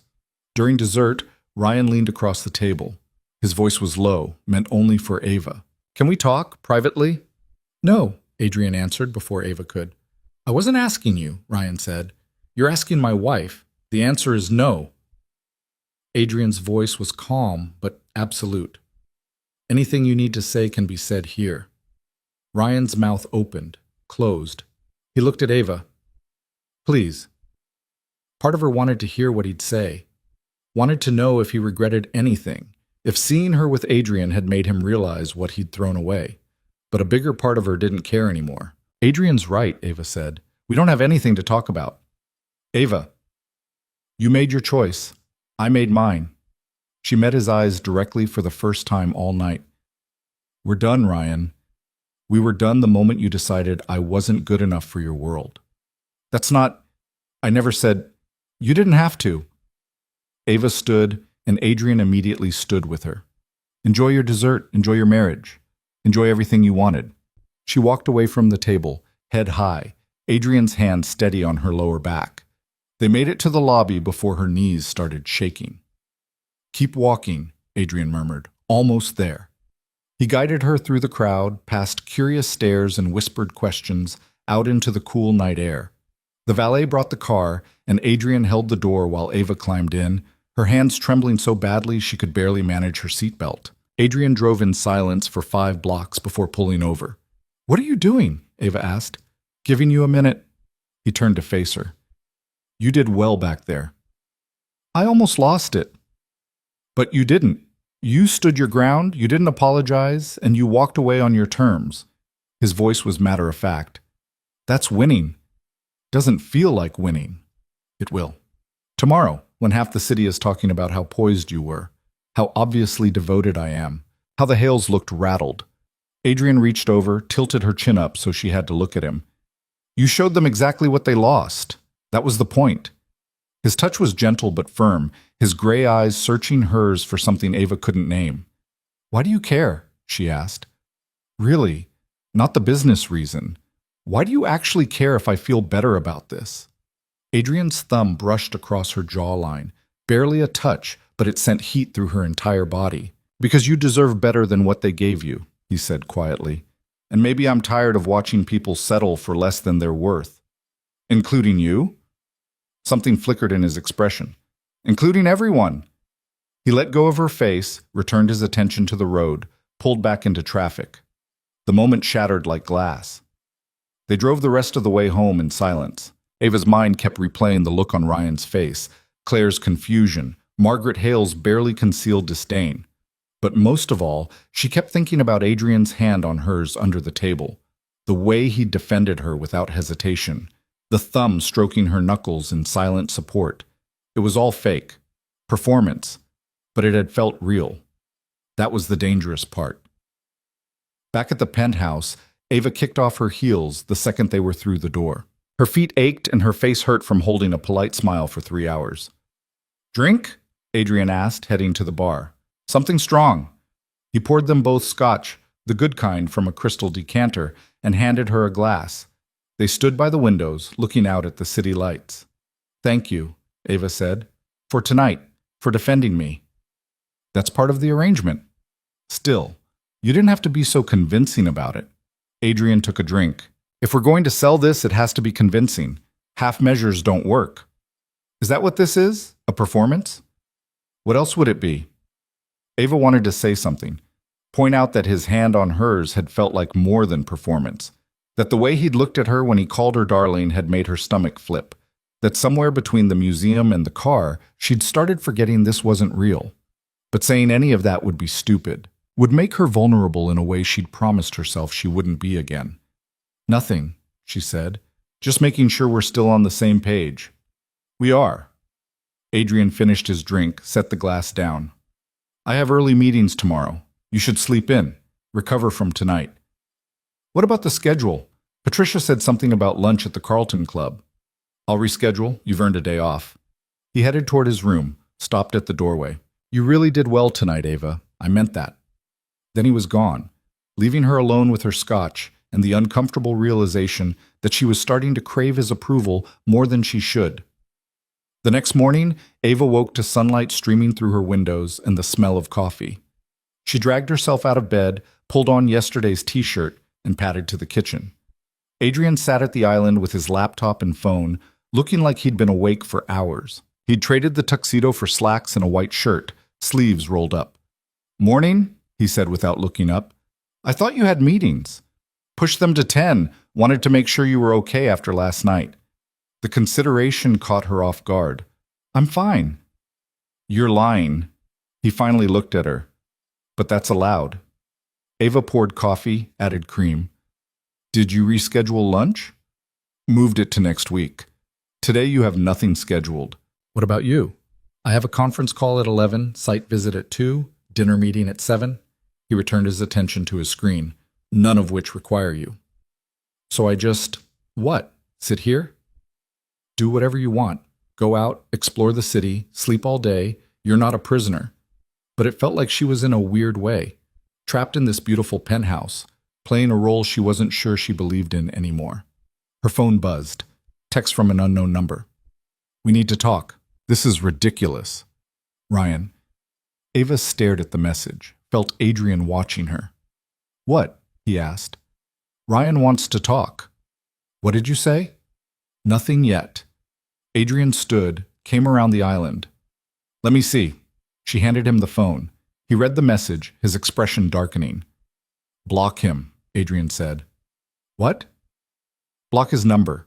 He had his chance to talk to you. He chose not to take it." Adrian handed the phone back. "Now he sees you've moved on and suddenly he has things to say? No, block him." "You can't just tell me who I can talk to." "I can when talking to him undermines everything we're building." Adrian's voice was firm. "The point of this arrangement is showing them you're over it. Taking his calls proves you're not." "Maybe I'm not completely over it." "Then fake it until you are." He softened slightly. "Ava, what do you think he wants to say? That he made a mistake? That he misses you? Even if he does, what changes?" "Nothing." "Exactly. He's married. You're married. All talking to him does is give him power over you again." Adrian moved closer. "Unless that's what you want." "No, I don't want that." "Then block him." Ava looked at the message again, thought about everything Ryan had put her through, the slow erosion of her confidence, the way he'd made her feel like she was never quite enough. She blocked the number. "Good," Adrian said. "Now delete the message. You're very bossy about this." "I'm protecting my investment. Can't have my wife pining over her ex." The word investment stung, reminded her this was still just business to him. "Right," Ava said. "Can't have that." She spent the day exploring the neighborhood around Adrian's building, found a bookstore, a coffee shop, A small gallery showing abstract paintings she didn't understand but liked anyway. It felt strange being out in the world with money in her pocket. Adrian had given her a credit card with her name on it, told her to use it for whatever she needed. She bought books, new running shoes, a jacket that cost more than her entire wardrobe used to. And she waited to feel guilty about it. The guilt never came. By the time she got back to the penthouse, Adrian was home. She could hear him on a phone call in his office, his voice sharp with frustration. "I don't care what Chen offered. The property isn't for sale because I said so. No." Final answer. Tell him to focus on his own portfolio. Ava unpacked her purchases, hung the jacket in her closet, set the books on her nightstand, tried not to think about how comfortable she was getting here, how much easier it was to sleep in a bed this nice, to wake up to coffee already made, to have someone who defended her without question. She was getting used to Adrian. That was the problem. Getting used to his blunt honesty, his unexpected protectiveness, the way he looked at her sometimes when he thought she wasn't paying attention. Her phone buzzed. Another unknown number. "This is Claire. Please don't block me. I just want to understand what's happening." Ava considered it. Part of her wanted to answer, to explain, to make Claire understand that this was what moving on looked like. But Claire didn't deserve explanations, didn't deserve to know that Ava's marriage was fake, that she'd married Adrian in a desperate grab at dignity. Let Claire wonder. Let her worry. Let her lie awake at night trying to figure out how Ava had landed a man like Adrian Voss. Ava blocked that number too. Adrian appeared in her doorway 20 minutes later. "Dinner's here." They ate at the island again. Some kind of Italian that was probably expensive based on how good it tasted. Adrian seemed distracted, checking his phone for some every few minutes. "Problems?" Ava asked. "Just work." Chen's being persistent. "The guy from your office?" "He wants a property I'm acquiring. Thinks he can outbid me." Adrian's smile was cold. "He can't." "How do you know?" "Because I know his finances better than he does. And I'm willing to go higher than makes sense just to prove a point." "That seems petty." "That's business. Sometimes you pay more than something's worth just to make sure the other guy doesn't get it." He looked at her. "You'd understand if you saw the property. It's perfect for what I need." "Which is?" "Mixed-use development, ground floor retail, office space above, residential on top, right in the financial district." His eyes lit up talking about it, the first genuine enthusiasm she'd seen from him. "It'll be the centerpiece of the whole area once it's finished." "How long until it's finished?" 3 years. Maybe 4. These things take time. Ava tried to imagine where she'd be in 3 years. Probably not here. The arrangement would be over in 6 months. She'd have her settlement, her connections, hopefully a job that didn't make her feel like she was drowning. And Adrian would move on to whatever came next. Another business deal. Maybe eventually another wife if he needed one. The thought bothered her more than it should. "Claire texted me," she said, changing the subject. "Wanted to talk." "What did you say?" "Nothing. Blocked her too." Adrian's approval was immediate. "Good. You don't owe them anything." "Doesn't it seem cruel, though, just cutting them off completely?" "They cut you off first. When Ryan ended things, when Claire went after him, they made their choice. He stood, cleared their plates. You're just returning the favor." Ava watched him move around the kitchen with easy familiarity. He was right, they had cut her off, had made it clear she wasn't worth their time or consideration. So why did blocking them feel so final, so permanent? "Are you okay?" Adrian asked, loading dishes into the dishwasher. "Why do you keep asking me that?" "Because you look like you're about to spiral again." He dried his hands, came back to sit beside her. "Talk to me." "About what?" "Whatever's making you look like that."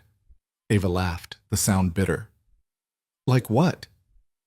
"Like you're second-guessing everything, like you want to run." His eyes found hers. "Are you having regrets?" Was she?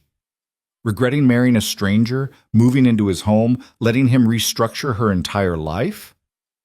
"I don't know," she admitted. "This is all happening so fast.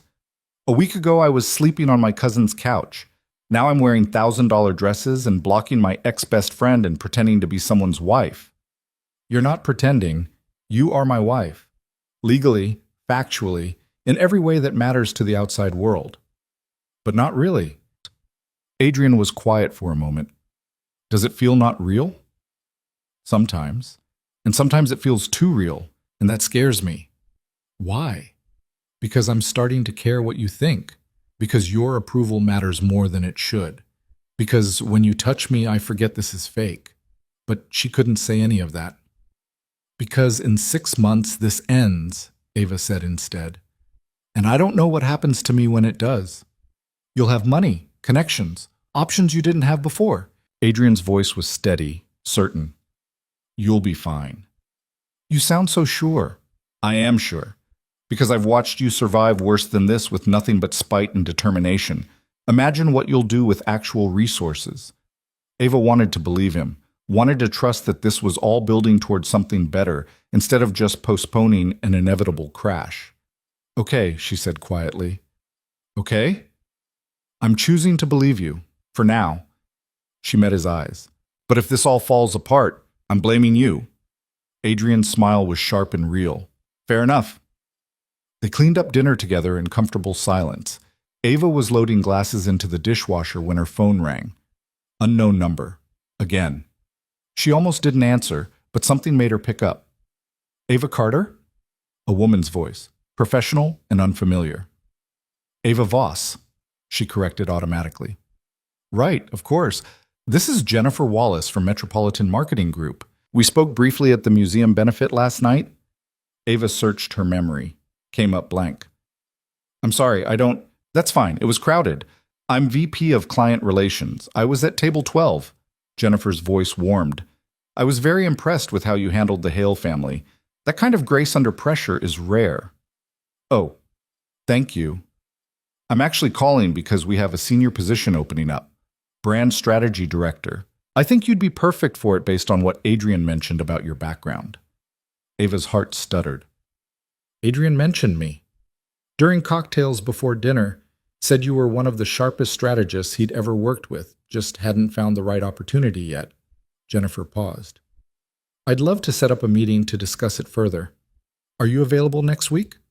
Ava looked at Adrian, who was pretending not to listen while very obviously listening. Yes, she said. I'm available. Perfect. I'll have my assistant send over some times. Looking forward to it. The call ended. Ava stared at her phone. What? Adrian asked innocently. You told someone I was a sharp strategist? You are.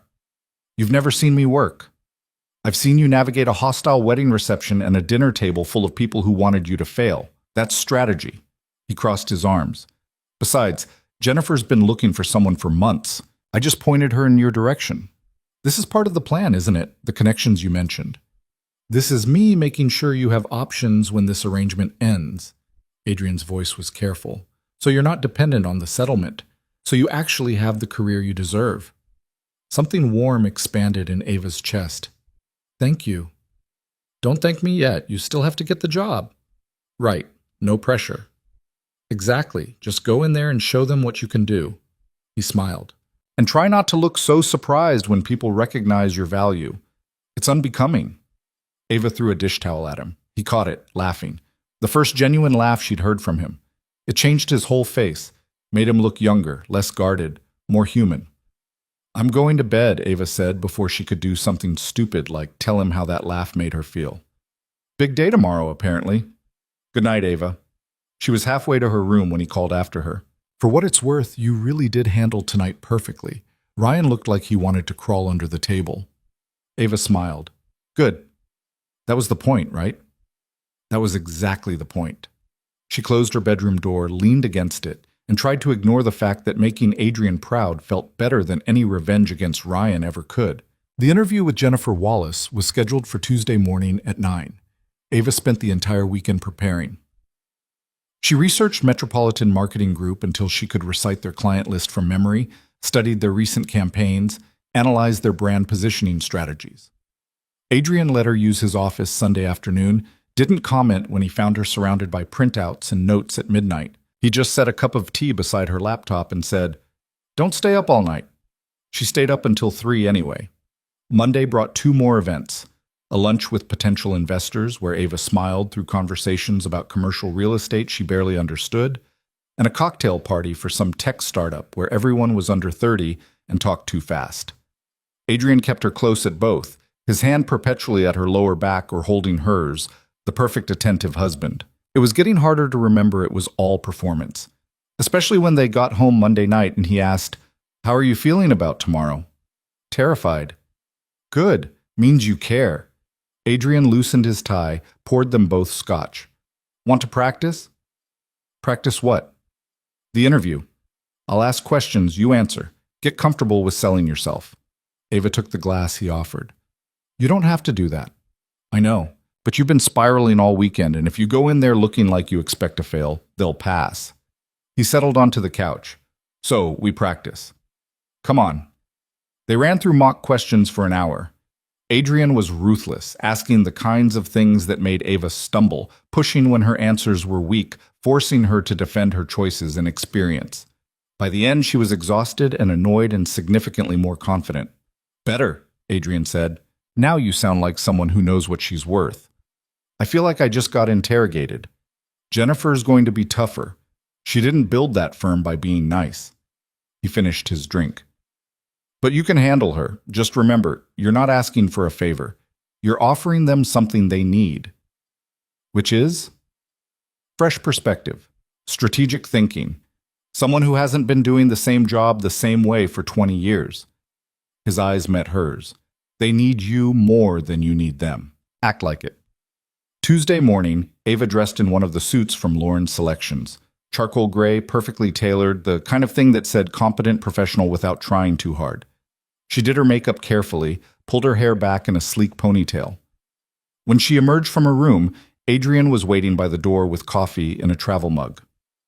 "You look ready," he said. "I look like I'm trying too hard." "You look like someone I'd hire." He handed her the coffee. "Patricia arranged a car. Driver knows where to go." "You didn't have to." "Stop saying I didn't have to do things. I'm your husband. Helping you succeed makes me look good." But his smile softened the words. "Go show them what you can do." The car dropped Ava at a glass tower downtown. Metropolitan Marketing Group occupied floors 15 through 18. The reception area was all modern minimalism. White surfaces, abstract art, a receptionist who looked like she'd stepped out of a fashion magazine. "Ava Voss," she told the receptionist. "I have a 9 o'clock with Jennifer Wallace." "Of course, she's expecting you.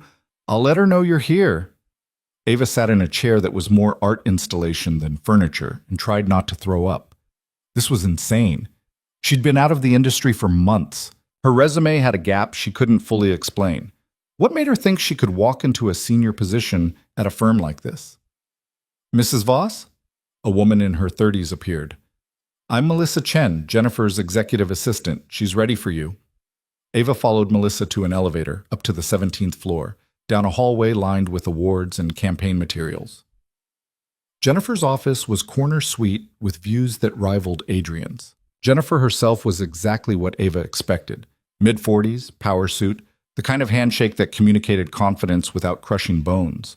She gestured to a chair across from her desk. "Thanks for coming in. Can I get you anything? Coffee? Water?" "I'm fine, thank you." Jennifer settled into her chair, pulled up something on her computer. "I've looked over your resume. Impressive background, solid results at Keller and Associates. Then a gap starting about 8 months ago." Here it was, the moment Ava had been dreading. "I left Keller after a personal situation made staying untenable," Ava said, keeping her voice steady. "I've been freelancing since then, while evaluating my next move." "Personal situation being your relationship with Ryan Hale ending?" Ava's stomach dropped. "You know about that. This is a small industry. People talk." Jennifer's expression was neutral. "What I'm more interested in is how you've spent the last 8 months. Your freelance work appears minimal." "It is. I took time to reassess what I wanted from my career. Whether I wanted to keep climbing the ladder at firms where personal relationships could derail professional progress." Ava lifted her chin. "I decided I wanted more than that." "And now?" "Now I'm ready to work somewhere that values strategic thinking over office politics, where my skills matter more than who I'm dating or related to." She paused. "Which is why I'm interested in Metropolitan. Your campaigns are consistently innovative. Your team has a reputation for merit-based advancement." Jennifer leaned back, studying her. You're married to Adrian Voss now. Couldn't you just not work? Live off his money? The question was designed to provoke. Ava recognized the tactic. I could, she said evenly, but I didn't spend 4 years getting a degree and 6 years building experience to become someone's trophy wife. I want to work, I want to contribute, and I want to do it somewhere that respects what I bring to the table. Something shifted in Jennifer's expression. Approval, maybe. Tell me about the Brennan campaign you worked on at Keller, the rebranding project. They spent the next hour dissecting Ava's past work, discussing strategy approaches, debating campaign effectiveness. Jennifer was sharp and demanding and didn't let Ava slide on anything. By the time they finished, Ava's head hurt, but she felt exhilarated. One more question, Jennifer said. Why should I hire you over the dozen other qualified candidates I've interviewed? Ava thought about Adrian's advice. Act like they need you more than you need them. Because I'm hungry in a way they're not. I've been knocked down, written off, told I wasn't good enough, and I'm ready to prove everyone wrong. She met Jennifer's eyes directly. You need someone who's going to fight for every account, who won't coast on past success, someone who has something to prove. Jennifer was quiet for a long moment. The position pays $120 base plus performance bonuses. You'd lead a team of 5, report directly to me, handle our Tier 1 clients. She paused. When can you start? It took Ava a second to process. Wait, are you offering me the job? I am, assuming you want it. Yes, absolutely yes. Good. Jennifer stood, extended her hand. Welcome to Metropolitan. HR will send over paperwork. Plan to start 2 weeks from Monday. Ava shook her hand, trying not to look as shocked as she felt. Thank you. You won't regret this. I better not. I'm taking a chance on you based largely on Adrian's recommendation and your performance at that dinner. Jennifer walked her to the door. Don't make me look stupid. I won't. The elevator ride down felt surreal. Ava had a real job at a major firm making more money than she'd ever made in her life. She pulled out her phone to text Adrian, but her hands were shaking too badly to type. The car was waiting. Ava climbed in and finally let herself react. She laughed, loud and slightly unhinged, and the driver glanced at her in the rearview mirror with concern. I got the job, she told him. Congratulations, Mrs. Voss. Mrs. Voss. The name was starting to feel less foreign. When she got back to the penthouse, Adrian was in his office on a call. She could hear him through the closed door, his voice sharp with irritation. I don't care what Chen's offering. The answer is still no. Because I'm not interested in partnering with someone who operates like that. Tell him the property's off the table, and if he keeps pushing, I'll make sure he regrets it. Ava waited in the living room, pacing, too wired to sit still. When Adrian finally emerged 20 minutes later, he looked exhausted. Chen again? She asked. He won't take no for an answer. It's getting... He stopped, actually looked at her. How did it go? I got it, the job. I start in 2 weeks. Adrian's face transformed. The exhaustion dropped away, replaced by something that looked almost like pride. I knew you would. You did not. You said I had to go show them what I could do. That implies uncertainty. I was being encouraging. Internally, I was certain. He moved closer. What's the position? Brand Strategy Director, leading a team of 5, 120 base plus bonuses. Ava was still processing the salary. That's more than I've ever... It's what you're worth. Probably less than you're worth, but it's a start. Adrian smiled. We should celebrate. Really? You just landed a major position at a top firm. Yes, really. He pulled out his phone. There's a restaurant I've been meaning to try. Let me see if I can get a reservation. You don't have to do that. Stop telling me what I don't have to do. He was already dialing. Go change into something nice. We're celebrating properly. The restaurant was the kind of place Ava had only read about in magazines. Floor-to-ceiling windows overlooking the river, tables spaced far enough apart for privacy, a wine list longer than most books. The maitre d' recognized Adrian immediately, led them to a corner table that probably required reservations months in advance. How did you get us in here? Ava asked once they were seated. I know the owner. We went to school together. Adrian ordered wine without consulting the list. He owes me a favor from a property deal last year. Everything with you is property deals and favors owed. That's how my world works. Relationships are currency. He paused as the sommelier brought wine, went through the tasting ritual. Once they were alone again, he raised his glass. To new beginnings. Ava clinked her glass against his. To not completely screwing up the interview. But you didn't screw anything up. You earned this. The wine was incredible. The food was better. Course after course of things Ava couldn't pronounce but tasted like heaven. Adrian seemed more relaxed than she'd seen him, telling stories about business deals gone wrong, competitors who'd underestimated him, the early days of taking over his father's company. You were really only 29 when you took over? Ava asked over dessert. 28. My father died suddenly. Heart attack at his desk. Adrian's voice was matter of fact, but something flickered in his eyes. The board thought I'd fail, sell off pieces of the company, run it into the ground. But you didn't. No.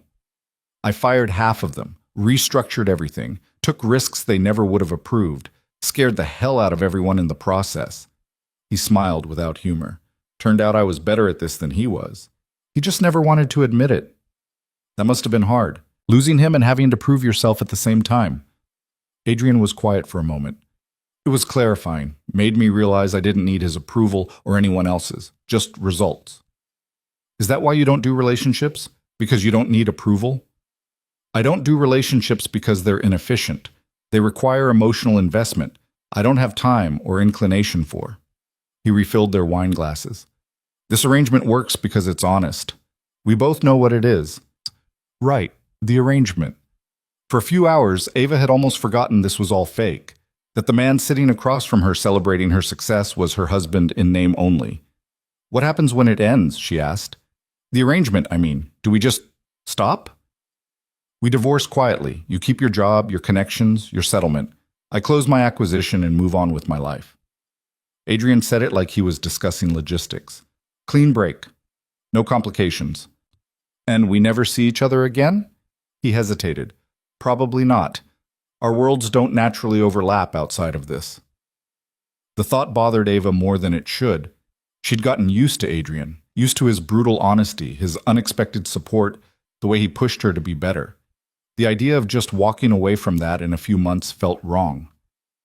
What if I don't want a clean break? She asked quietly. Adrian's eyes met hers. What are you saying? I don't know. Just that this has been, I don't know, easier than I expected. Being married to you. She laughed, the sound awkward. That came out wrong. Did it? I meant that you've been good to me, better than you had to be, and I guess I'm wondering if when this ends we could still be friends? Or something? Adrian was quiet so long Ava started to regret asking. We could try, he said finally. Though I'm not sure I'm very good at friendship either. Oh, you're probably better at it than you think. Based on what evidence? Based on tonight. You didn't have to do this, take me to dinner, celebrate my job. But you did anyway. Ava set down her wine glass. That's what friends do. Or what people in mutually beneficial arrangements do to maintain positive working relationships. Do you have to make everything sound like a business transaction? It's how I understand the world. Maybe that's the problem. Adrian's expression shifted. You think I have a problem? I think you've convinced yourself you don't need people, that relationships are just transactions, but that's not actually how you act. Ava gestured between them. If this was just business, you wouldn't care if I felt confident at interviews. You wouldn't defend me at dinners. You wouldn't check on me when I'm spiraling. Those things serve my interests. Do they? Or do you actually care and it scares you to admit it? The silence stretched thin and dangerous. I think we should go, Adrian said, signaling for the check. The drive home was tense. Ava stared out the window, angry at herself for pushing, for making things weird when they'd been fine. Adrian's hands were tight on the steering wheel, his jaw set. When they got back to the penthouse, he went straight to his office without a word. Ava stood in the living room feeling like she'd broken something she didn't know how to fix. She gave him an hour. Then she knocked on his office door. Come in. Adrian sat at his desk with a glass of scotch, his laptop open but clearly not working. He looked tired and older and nothing like the controlled businessman she'd gotten used to. I'm sorry, Ava said. for pushing, for making assumptions about what this is. You weren't wrong. What? Adrian took a drink. You weren't wrong. About me caring. About it scaring me. He finally looked at her. I don't do this. Connect with people. Let them matter. It's easier to keep everything transactional. Why? Because transactions have clear terms. They end when the contract ends. Nobody gets hurt. He set down his glass. My father spent 30 years building his company and died alone at his desk. My mother remarried 6 months later. I watched relationships dissolve and rebuild based on convenience and money my entire life. So you decided love wasn't real. I decided it wasn't reliable. That building something based on feelings was asking for failure. He stood, moved to the window. This arrangement made sense because we both knew what it was. No illusions. And now? Now you're making me question things I stopped questioning years ago. Ava's heart hammered. Is that a bad thing? I don't know yet. What? Adrian turned to face her. What do you want from me, Ava? Really? The question hung between them. Ava could give the safe answer. Say she just wanted friendship, wanted to keep things simple and professional until the arrangement ended. But she was tired of safe answers. I want to stop pretending, she said. Stop pretending I don't look forward to seeing you at the end of the day. Stop pretending your approval doesn't matter. Stop pretending that when you touch me, it's just for show. Adrian's expression was unreadable. Ava, I know this wasn't the deal. I know we agreed this was business. But somewhere between the wedding and tonight, it stopped being just business for me. She stepped closer. And I think maybe it stopped being just business for you too. This is a bad idea. Probably. But I'm tired of only doing safe things. Ava closed the distance between them. Tell me you don't feel anything. Tell me every time you've defended me or supported me or touched me was pure calculation. Tell me that and I'll drop it. Adrian's hand came up, cupped her face with surprising gentleness. His thumb brushed across her cheekbone. I can't tell you that, he said quietly. Then he kissed her. It wasn't gentle. Wasn't the careful, controlled thing Ava expected from someone like Adrian. It was desperate and hungry and tasted like scotch, and the last shreds of his restraint breaking. Ava kissed him back just as desperately. Her hands fisted in his shirt, pulling him closer, 6 weeks of tension and denial finally snapping like overstretched wire. Adrian's hand slid into her hair, tilted her head back so he could deepen the kiss. Ava made a sound she'd be embarrassed about later, pressed against him like she could crawl inside his skin. When they finally broke apart, both breathing hard, Adrian rested his forehead against hers. This complicates things, he said. I know. We should probably talk about it. Set boundaries. Probably. But right now I really don't want to talk. Me either. He kissed her again. Slower this time, but no less intense. His hands mapped her body like he was memorizing it, learning every curve and angle. Ava's brain tried to engage, tried to point out this was a terrible idea, that mixing business with whatever this was would end badly. She told her brain to shut up. Adrian pulled back just enough to look at her. We should be clear about what this is. What is it? I don't know, but it's not just business anymore. His voice was rough. I can't promise you romance, or declarations, or whatever you probably deserve. But I can promise I'll be honest about what I can give. What can you give? This, right now, however long it lasts. His gray eyes searched hers. Is that enough? It should have been an easy no. Ava had spent months recovering from a man who couldn't give her what she needed.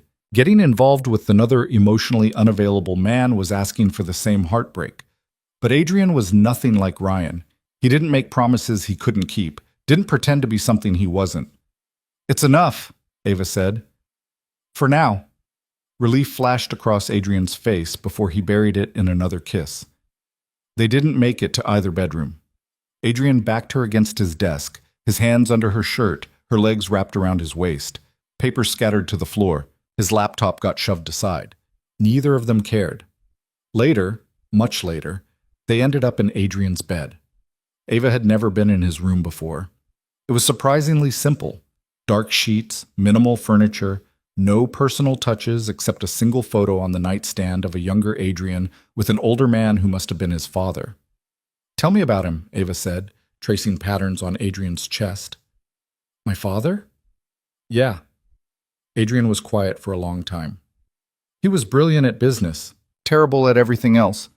He loved the company more than he loved people. Including you? Especially me. I was supposed to take over someday, but he never thought I was ready. Kept pushing me to prove myself. Adrian's voice was flat. Then he died, and I had to prove myself to everyone else instead. That's a lot of pressure. It was clarifying, taught me not to expect emotional support from people who can't give it. Ava propped herself up on one elbow. Is that what you think you're doing? Not giving emotional support? I'm giving what I can. Which is more than you think. She kissed his jaw. You've been supporting me since the day we met. Maybe you just don't call it that. Adrian pulled her closer, his hand sliding up her spine. You're dangerous. How? You make me want things I decided I didn't need. Like what? Like this. Someone to come home to. Someone who gives a damn whether I had a good day. He kissed the top of her head. It's inconvenient. Ava laughed against his chest. Sorry for being inconvenient. Don't be. It's growing on me. They fell asleep tangled together. Ava woke once in the middle of the night, disoriented by the unfamiliar room, and felt Adrian's arm tighten around her waist. Go back to sleep, he murmured. She did. Morning came too fast. Ava woke to sunlight and the smell of coffee and Adrian's side of the bed empty. She found him in this kitchen, already dressed for work, phone pressed to his ear. I don't care if he's offering 20% over asking. Tell him no, because the property isn't about money. Yes, I understand that makes no business sense. Do it anyway. He hung up, noticed Ava in the doorway wearing his shirt from last night. Morning, he said. Morning. Problem? Chen, still trying to outbid me on the Henderson property. Adrian poured her coffee, handed it over. He's getting desperate. Why do you want it so badly? If it's not about money? Because it's the right property and the right location, and because Chen would turn it into condos for tech bros instead of something useful. He leaned against the counter. Sometimes spite is a perfectly valid business strategy. Ava laughed. You're ridiculous. You say that like you're surprised. His eyes traveled over her in his shirt. We should talk about last night, should we? We probably should. Set expectations. Figure out what this means. What do you want it to mean? Adrian set down his coffee. Honestly, I don't know. I've never done this before. Relationships? Relationships that matter, that feel like they could actually affect me. He reached out, tucked hair behind her ear. You scare me a little. Good. You scare me too. Then we're even. Ava moved closer, set her coffee aside, wrapped her arms around his waist. He held her for a moment, his chin resting on top of her head. I have meetings all day, he said, including one about the acquisition. The CEO wants to meet both of us next week. Both of us? He wants to see the stable married couple, make sure I'm serious about settling down. Adrian pulled back to look at her. Can you do dinner Thursday? His place in Connecticut? Very formal, very traditional? I'll make it work. Patricia will send details. He kissed her forehead. And Ava? Last night doesn't change the arrangement. We're still ending this in a few months unless we decide otherwise. I know. I just want to be clear. I'm not promising forever. I'm not asking for forever. Just today. She smiled. We can figure out tomorrow when it gets here. Adrian's expression softened. You're too understanding. Or I'm realistic about what's possible. Ava stepped back. Go to your meetings. I'll be here when you get back. He hesitated at the door. That's a nice thing to hear? Then he was gone, leaving Ava alone in the penthouse with her coffee and the realization that she'd just made everything exponentially more complicated. Her phone buzzed. Text from her cousin. Are you alive? Haven't heard from you in weeks. Please tell me you're okay. Ava had been avoiding her family, avoiding the questions about Adrian, about the sudden marriage, about where she was living now. It felt easier than explaining. She typed back, I'm fine. Better than fine, actually. Just busy with the new job and everything. The response was immediate. New job? What's going on? Can we talk? Soon. Promise. Things are just crazy right now. It wasn't a complete lie. Things were crazy. She'd married a stranger who'd become her fake husband, who'd become something more real than she'd planned. She'd landed a job that could resurrect her career. She'd cut off her ex and her former best friend and everyone who'd made her feel small. And for the first time in months, she felt like she could breathe. Her phone rang. Unknown number, again. Ava almost didn't answer, but something made her pick up. Ava Carter? A man's voice. Unfamiliar. Ava Voss? Who is this? Marcus Chen. We met briefly at the museum benefit. Ava's stomach dropped. Mr. Chen, what can I do for you? I'm calling because I think we might be able to help each other. I understand your husband is being somewhat unreasonable about the Henderson property. I don't get involved in Adrian's business decisions. Of course not. But perhaps you could talk to him. Make him see reason. Chen's voice was smooth as oil. I'm prepared to make it worth your while. Say, $50,000 for facilitating a conversation. Ava's hand tightened on the phone. Are you seriously trying to bribe me to convince my husband to sell you a property? I'm offering you compensation for your time and influence. No, absolutely not. Don't call this number again. She hung up, her heart racing. What the hell was that?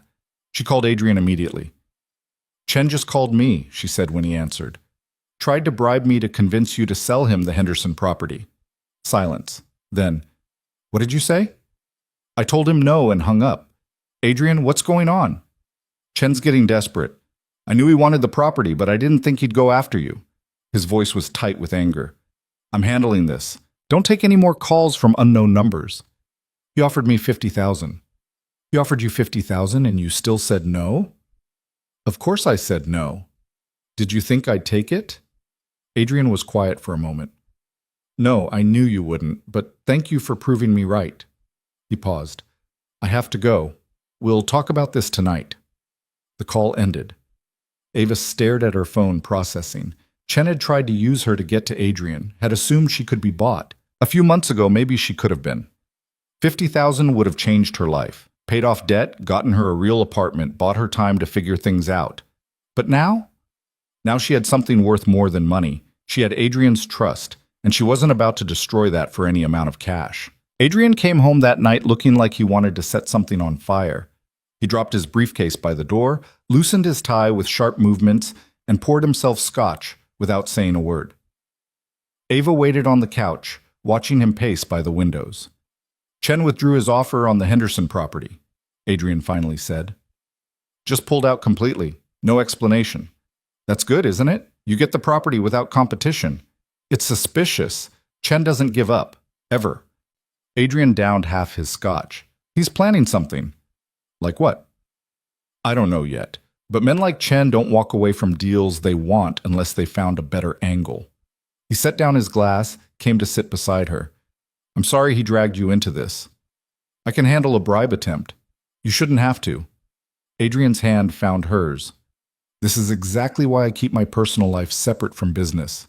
People use it as leverage. Is that what I am now? Your personal life? He looked at her for a long moment. You're something. I'm still figuring out what. Ava squeezed his hand. We have dinner in Connecticut Thursday with the CEO who needs to see your stable marriage. Charles Whitmore. Old money, old values, extremely traditional. Adrian rubbed his temples. He's going to ask invasive questions about our relationship, how we met, how long we've been together, our plans for the future. What do I tell him? A version of the truth. We met recently, got married quickly because we knew it was right. Keep it simple, consistent. He paused. And for the love of everything, don't mention the arrangement was originally fake. You think I'd just volunteer that information? I think you get nervous and overshare when you're uncomfortable. He wasn't wrong. Ava had a bad habit of filling silences with words, especially when she felt out of place. I'll be careful, she promised. I know you will. Adrian pulled her closer, pressed a kiss to her temple. You've been perfect at every event so far. This is just one more performance. Except it didn't feel like performance anymore. Not when Adrian held her like this, when they fell asleep tangled together every night, when he texted her during meetings to ask how her day was going. Somewhere along the way, the lines had blurred completely. Wednesday brought Ava's first day preparing for her new job. Jennifer had sent over materials to review, client briefs, campaign strategies, team bios. Ava spread everything across Adrian's dining table and dove in, making notes and developing ideas. She was so focused she didn't hear Adrian come home until he appeared with takeout. "You've been working for 6 hours," he said, setting down containers. "Eat." "I'm almost done with the Morrison account analysis."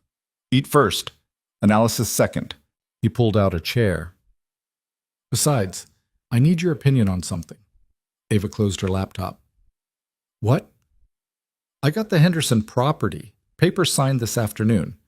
Adrian opened containers. Thai again, her favorite. "But Chen sent me a congratulations email. Too polite, too friendly." "Maybe he's just being professional?" "Chen doesn't do professional. He does calculated." Adrian handed her chopsticks. "I think he let me have Henderson because he's going after something bigger." "Like what?" "There's another property, the Morrison building downtown. I've had my eye on it for years, but the owner won't sell." Adrian picked at his food. If Chen somehow got to Morrison, convinced him to sell, would that be worse than Henderson? It would be devastating. The Morrison building is the centerpiece of the entire financial district. Whoever controls it controls development for 6 blocks in every direction. His jaw tightened. "If Chen gets it, he boxes me out of downtown completely." Ava thought about what she'd learned watching Adrian work. "So don't let him get it. Talk to Morrison first. Make him a better offer." "Morrison doesn't care about money. He cares about legacy. Wants to make sure whoever buys his building preserves its history." Adrian's smile was bitter. "I'm known for tearing things down and building new. Chen's known for renovations that preserve character." "Then change what you're known for." "It's not that simple." "Isn't it?" Ava set down her chopsticks.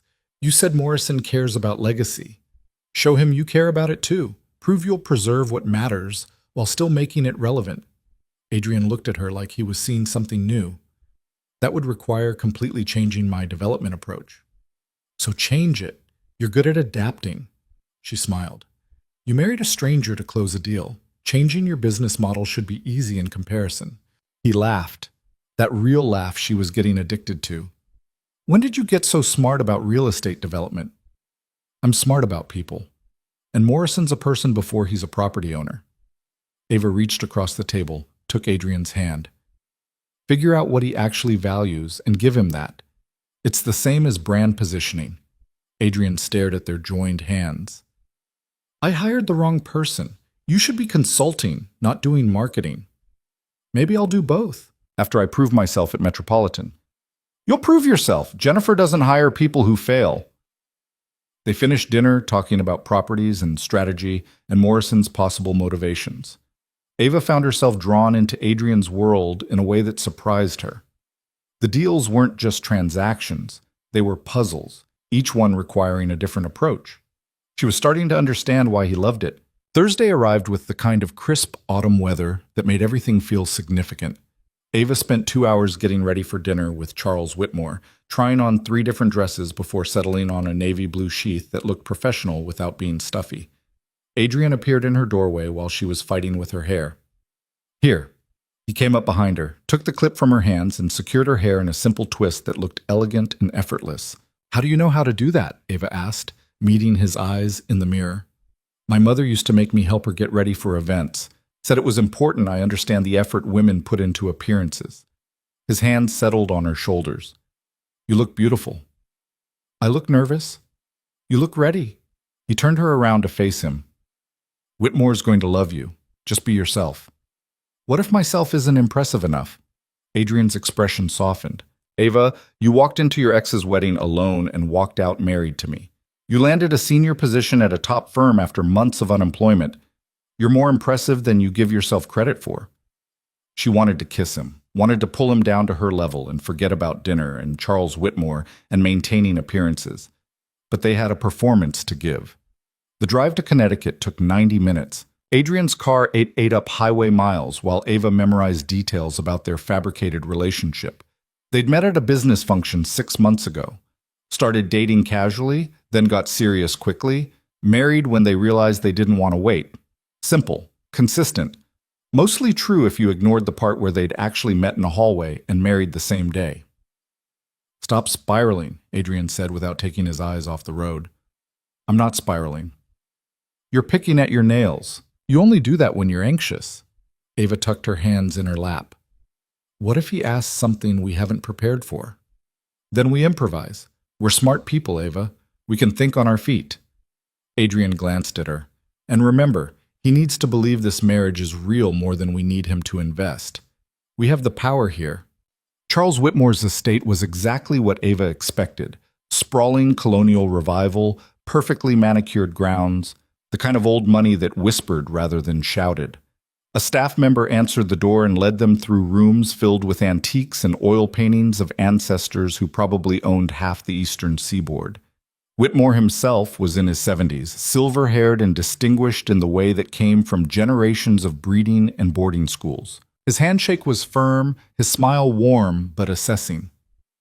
Adrian, good to see you. He turned to Ava. And this must be your bride.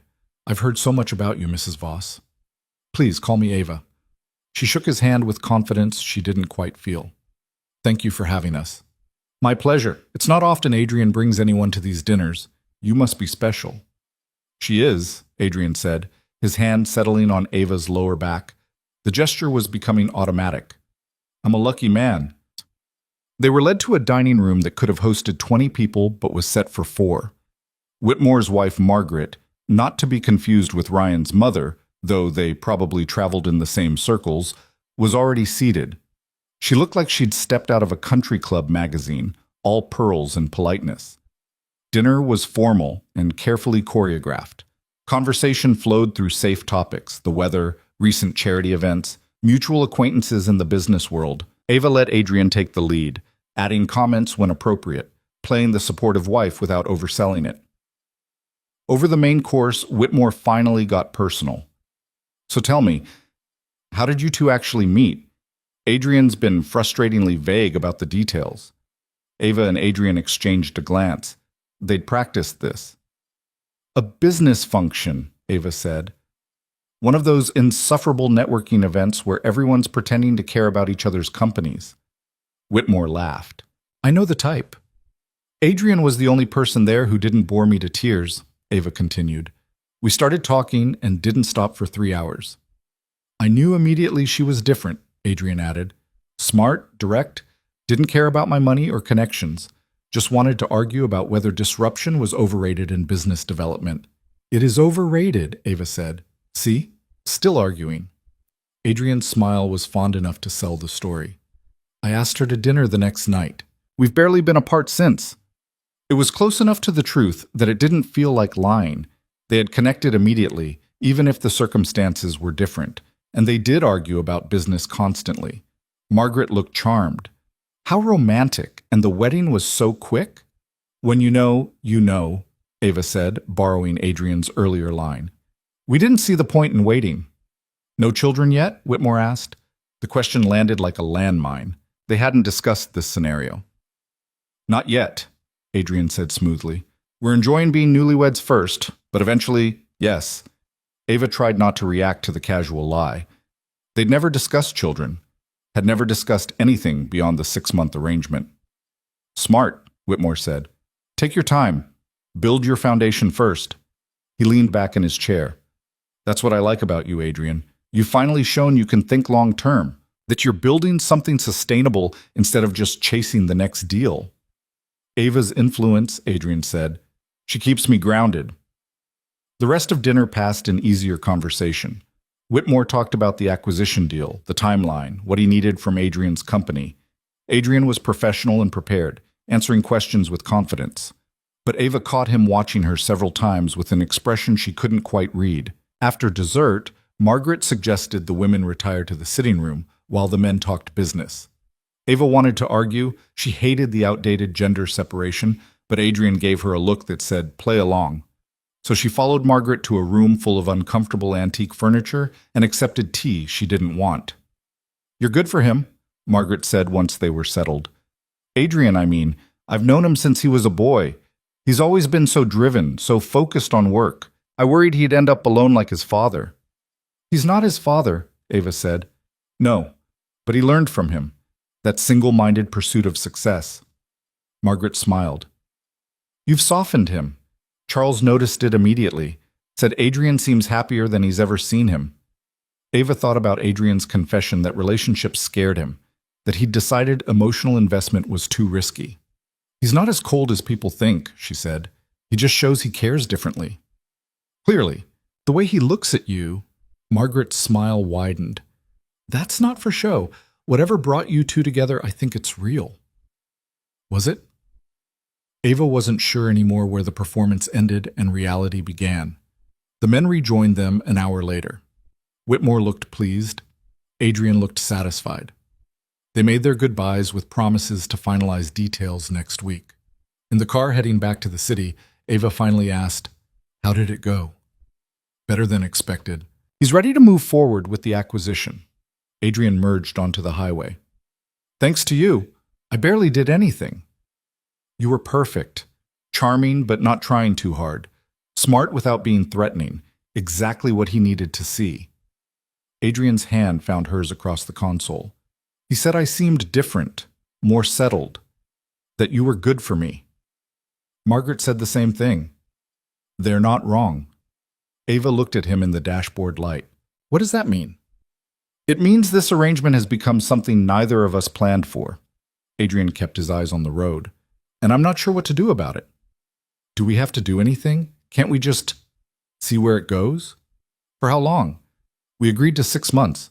After that, we're supposed to divorce and move on with our separate lives." "What if I don't want separate lives anymore?" The words hung between them.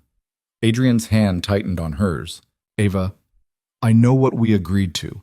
I know this was supposed to be temporary, but it stopped feeling temporary somewhere around the third event where you defended me without hesitation."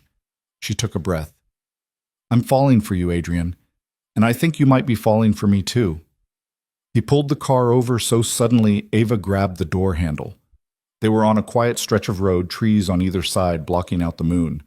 Adrian turned to face her. "You can't fall for me. Too late. I'm serious. I don't do this. Real relationships with actual feelings. I'll disappoint you." "You haven't disappointed me yet." "Give it time. Everyone does eventually." His voice was rough. "My father disappointed everyone who ever believed in him. My mother disappointed my father by not caring when he died. I'm genetically programmed for disappointment." Ava reached over, cupped his face in her hands. "You're not your father, and I'm not asking you to be something you're not."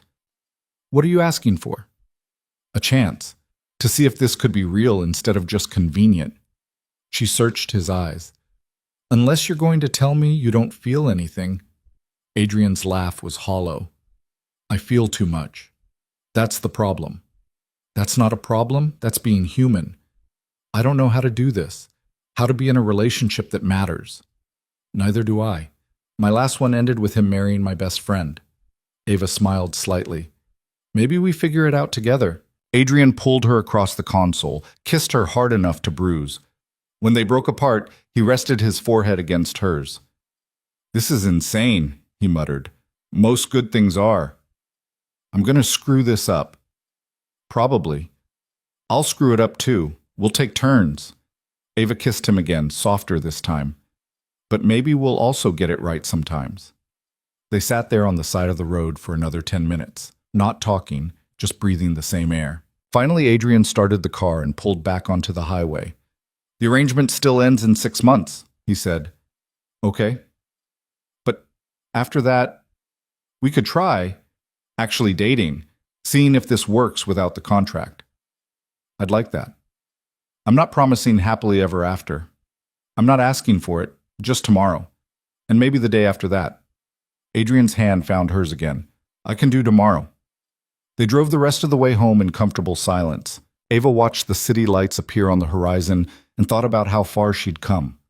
2 months ago, she'd been broken and desperate, crashing a wedding to prove she was okay. Now she was actually okay. Better than okay. She had a job she was excited about, connections that could build her career, a place to live that felt less like borrowed space every day. And Adrian, complicated, damaged, surprisingly tender Adrian, who'd given her armor when she needed it, and was slowly learning to take his own off.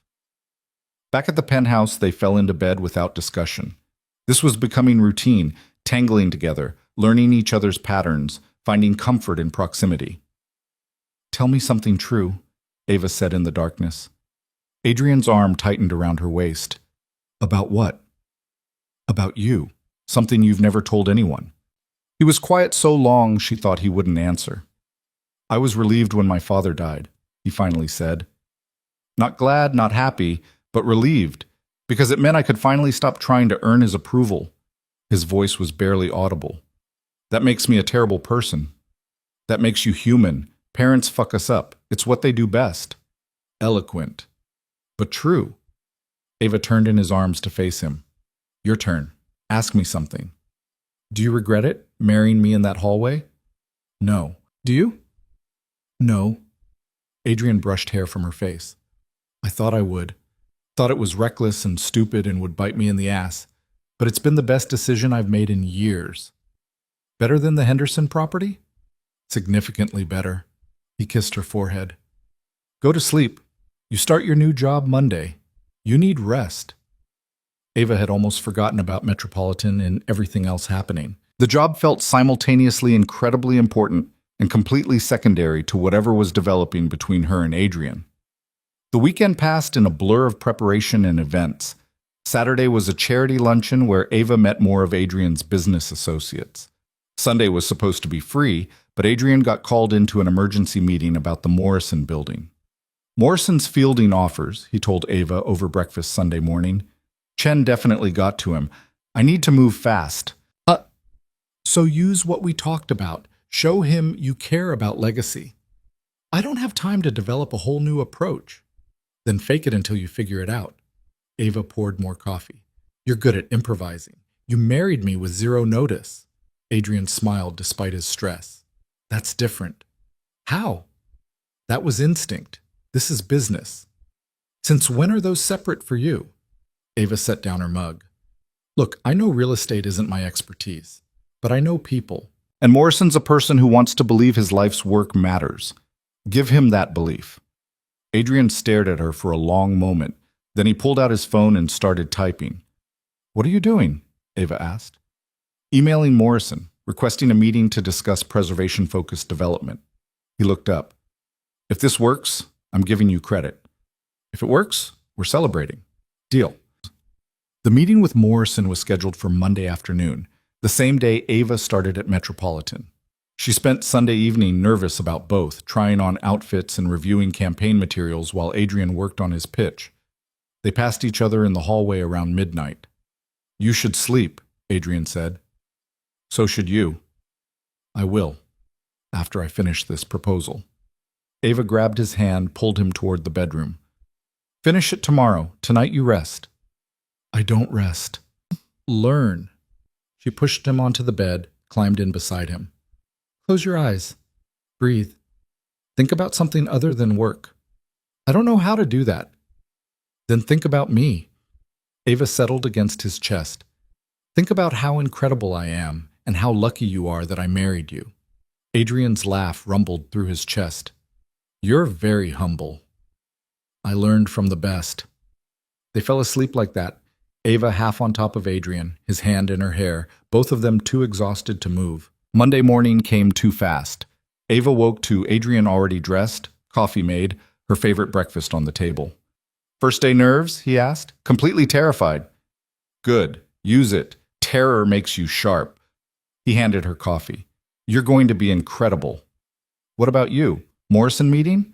"This afternoon. I'm as ready as I'll ever be." Adrian checked his watch. "Car's coming for you at 8. Patricia programmed my number into your phone's favorites. Call me if you need anything." "I'll be fine." "I know. But call me anyway. Tell me how it goes." Metropolitan's offices felt different as an employee instead of a candidate. Jennifer met Ava at reception, walked her through orientation, introduced her to the team she'd be leading. 5 people ranging from mid-20s to early 40s, all looking at her with varying degrees of curiosity and skepticism. "This is Ava Voss," Jennifer told them. "She's taking over the brand strategy director role. Ava, this is your team. Marcus, Sophie, James, Rachel, and Dimitri." Ava shook hands, smiled, tried to project confidence she didn't entirely feel. They were all experienced professionals who'd probably been hoping for one of their own to get promoted. Instead, they got the boss's new hire, who happened to be married to someone rich and connected. She'd have to prove herself fast. The morning was a blur of systems training, account reviews, and meetings about meetings. By lunch, Ava's head was spinning with client names and campaign strategies and internal politics she hadn't anticipated. She checked her phone during a break. Text from Adrian. Morrison meeting in an hour. Wish me luck. Ava typed back, you don't need luck. You have a good pitch and better instincts. Trust yourself. His response came immediately. When did you become a motivational speaker? When I married someone who needs constant reassurance despite being disgustingly competent. Fair point. How's the job? Overwhelming, but good. My team definitely thinks I only got hired because of you. Prove them wrong. You're excellent at that. Ava smiled at her phone. 2 months ago, the idea of Adrian Voss sending her encouraging texts would have seemed impossible. Now it felt natural. The afternoon brought her first real challenge, a client meeting where she had to present strategy recommendations for a rebrand. Sophie, one of her team members, clearly disagreed with Ava's approach and wasn't shy about saying so in front of the client. I think we're moving too fast, Sophie said, cutting across Ava's presentation. The current brand has equity we shouldn't abandon.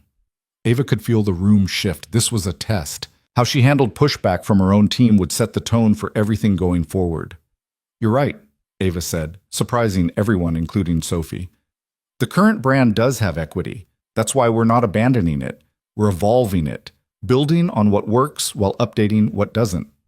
She pulled up a comparison slide. See how we're keeping the core visual identity but modernizing the messaging? That's preservation and progress working together. Sophie studied the slide. I didn't see that in the initial brief. Because I just added it, based on your feedback. Ava looked around the table. This team has institutional knowledge I don't have yet. I'm going to need all of you pushing back, questioning assumptions, making the work better. That's how good strategy happens. The tension in the room eased. Sophie nodded slowly, something like respect crossing her face. The rest of the meeting went smoothly. When it ended, Jennifer pulled Ava aside. That was well handled. Sophie's brilliant, but territorial. You just turned her into an ally instead of an enemy. I meant what I said. They know things I don't. Maybe, but you know how to manage people. That's rare. Jennifer smiled. I think this is going to work out. Ava left the office at 6, exhausted but satisfied. Her phone rang as she was getting into the car Adrian had sent. How did it go? Adrian asked without preamble. Good. Hard, but good. Your meeting? Morrison loved the pitch, wants to move forward with terms that preserve the building's historic elements, Vic. Adrian sounded almost giddy. I have you to thank for that. You did the work. You gave me the framework. That's just as important. He paused. I'm picking up dinner. Thai or Italian? Surprise me. Dangerous words. Ava leaned back in the car seat, let herself relax for the first time all day. I trust you. That's even more dangerous. When she got home, Adrian was in the kitchen with enough food to feed them for a week. He'd gone with both Thai and Italian, plus sushi and what looked like an entire bakery's worth of desserts. You said surprise you, he defended when Ava laughed. This is excessive. We're celebrating. Your first day, my Morrison deal, us not completely screwing up this relationship yet. He pulled her close, kissed her thoroughly. Excess is appropriate. They ate too much and talked about their days and fell asleep on the couch watching a movie neither of them paid attention to. When Ava woke up at 3 in the morning, Adrian was carrying her to bed. I can walk, she mumbled. I know. Let me do this anyway. The next few weeks developed a rhythm. Ava threw herself into work at Metropolitan, earning her team's respect one successful campaign at a time. Adrian closed the Morrison deal and started development plans that actually excited him, instead of just making financial sense. They attended events together, played the perfect couple, and somewhere along the way stopped acting. It became real. Not perfect. They fought about Adrian working too much, about Ava bringing work stress home, about whose turn it was to pick dinner. But they figured it out. Learned each other's patterns and boundaries and soft spots. 1 month before their 6-month arrangement was supposed to end, Ava woke to Adrian already awake, watching her in the pre-dawn light. What? She asked sleepily. I don't want to divorce you. Ava's heart stuttered. What? The arrangement. It ends in a month. We're supposed to quietly divorce and go our separate ways. Adrian's hand cupped her face. I don't want that. Neither do I. So we don't. We stay married. Make this real in every way instead of just legally. He paused. Unless you want out, I'd understand if... Ava kissed him to shut him up. I'm not going anywhere. You're sure? Because I'm still going to disappoint you sometimes. I'm still going to work too much and forget to eat and struggle with emotional availability. And I'm still going to overthink everything and spiral when I'm anxious and need constant reassurance I'm doing okay. Ava smiled. We're both disasters. We'll figure it out. That's a terrible basis for a marriage. Good thing we already are married then. Adrian pulled her on top of him, kissed her until they were both breathless. I love you. I don't think I've said that yet. You haven't. I love you. You're the best reckless decision I've ever made. I love you too, even though you're emotionally constipated and terrible at feelings. See? We're perfect for each other. 3 months later, Ava sat in a restaurant across from Claire. It had taken weeks of ignored messages before Ava finally agreed to meet. Part of her didn't want to, didn't need closure or explanations or whatever Claire thought this conversation would provide. But another part was curious. Claire looked smaller than Ava remembered, tired. Her wedding ring caught the light, but she twisted it nervously, a tell Ava recognized from years of friendship. Thank you for meeting me, Claire said. You have 20 minutes, then I have a client dinner. Right, of course. You're busy now. Important. Claire's smile was brittle. I heard about your promotion. Senior director. That's amazing. It is. Ava didn't elaborate. Didn't owe Claire details about her life. And you're still with Adrian. Married almost a year now. 10 months, but yes. Claire picked at her napkin. I wanted to apologize.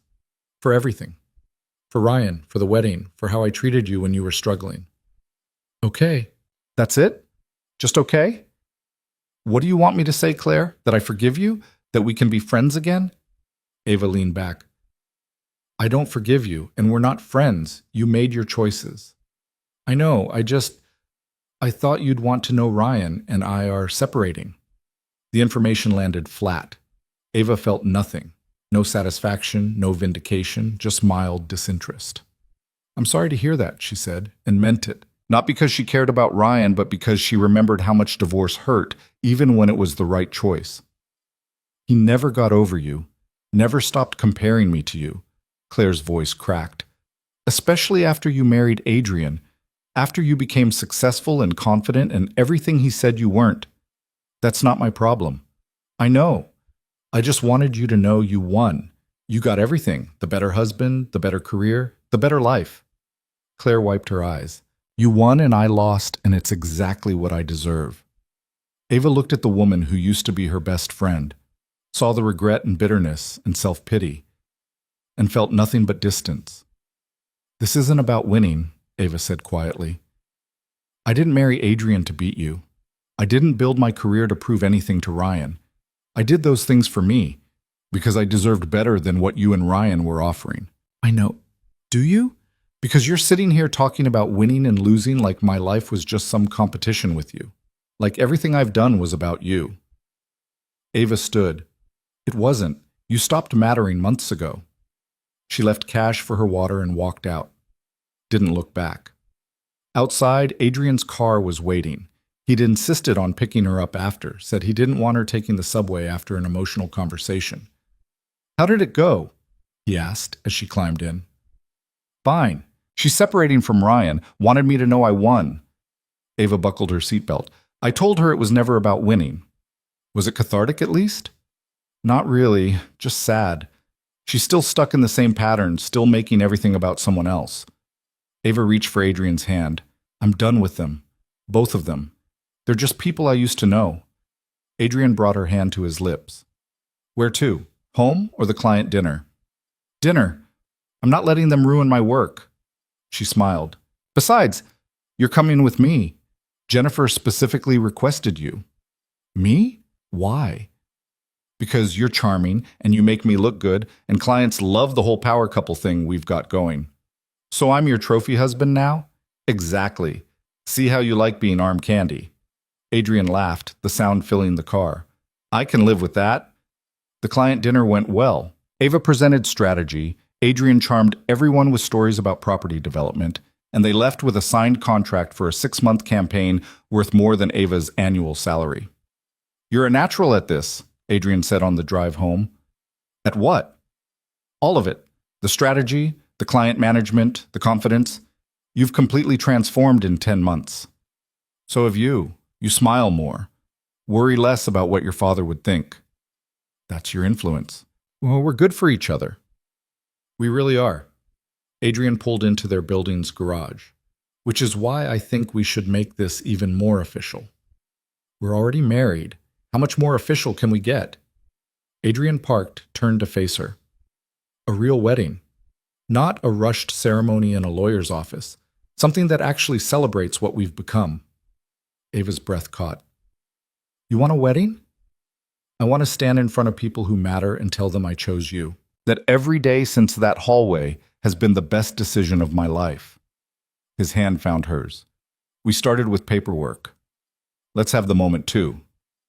That's surprisingly romantic for someone who claims to be terrible at feelings. I'm learning. You're a good teacher. They planned it for spring. Small ceremony, just people who actually mattered. Ava's cousin and parents, Adrian's mother, who surprisingly seemed pleased, Patricia and Jennifer, and the friends they'd each made along the way. No Ryan. No Claire. No one from that old life that didn't fit anymore. The morning of the wedding, Ava stood in front of a mirror in a dress she'd chosen herself. Nothing like the one from Ryan's wedding.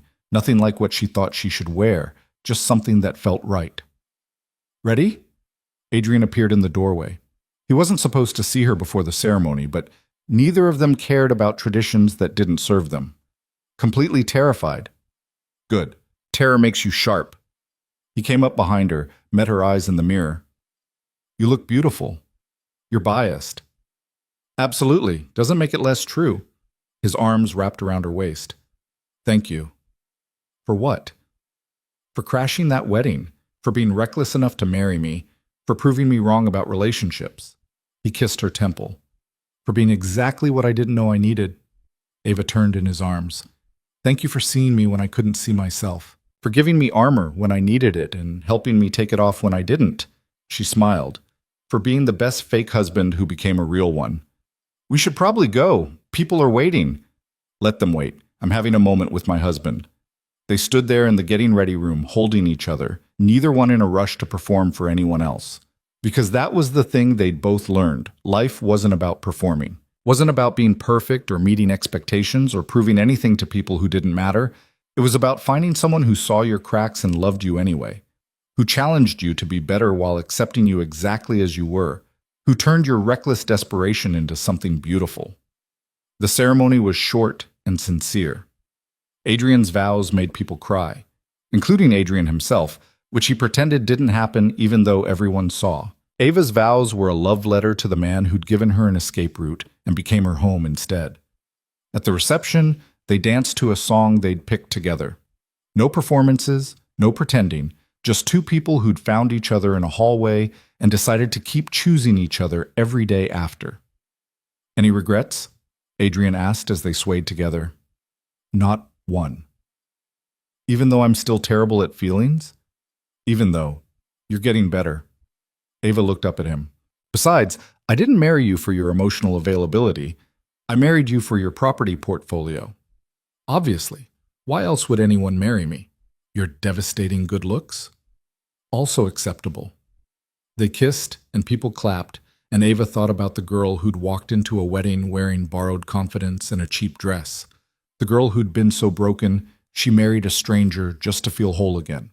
That girl was gone. She'd been rebuilt into someone stronger, someone who knew her worth, someone who didn't need saving because she'd learned to save herself. The man in her arms had been part of that transformation. But Ava had done the real work, had chosen to fight instead of run, to build instead of hide, to become instead of merely survive. A year ago, she would have said love was a fairy tale that always ended in disappointment. Now she knew better. Love was messy and complicated and required constant work. It was choosing someone even when they drove you crazy. It was learning to trust again after betrayal. It was building something real out of something that started as pure convenience. It wasn't perfect, neither of them were. But it was theirs, and that was enough, more than enough. As the night wound down and guests started leaving, Adrian pulled Ava aside. Ready to go home? Home. The penthouse that used to feel borrowed now felt like exactly where she belonged. Always. They left their own wedding early, drove through the city they'd both learned to navigate together, and climbed into bed still wearing their wedding clothes because they were too tired and happy to care about wrinkles. I love you, Adrian said in the darkness. I love you too. Even though I'm emotionally unavailable and work too much? Especially because of that. You're my favorite disaster. Ava curled into his side. Besides, you're getting better at the feelings thing. Give it another year, and you might even tell me when you're upset instead of just brooding silently. Don't push your luck. But he was smiling. Ava could hear it in his voice. They fell asleep tangled together, just like every night before. Except this time, there was no contract expiration date looming, no arrangement ending, no pretending they were anything other than what they'd become. Just two people who'd taken the biggest risk of their lives and somehow, against all odds, made it work. And in the morning, they'd wake up and do it all again. Choose each other, build together, love imperfectly but honestly. It wasn't the fairy tale Ava had imagined when she was younger. It was better, because it was real.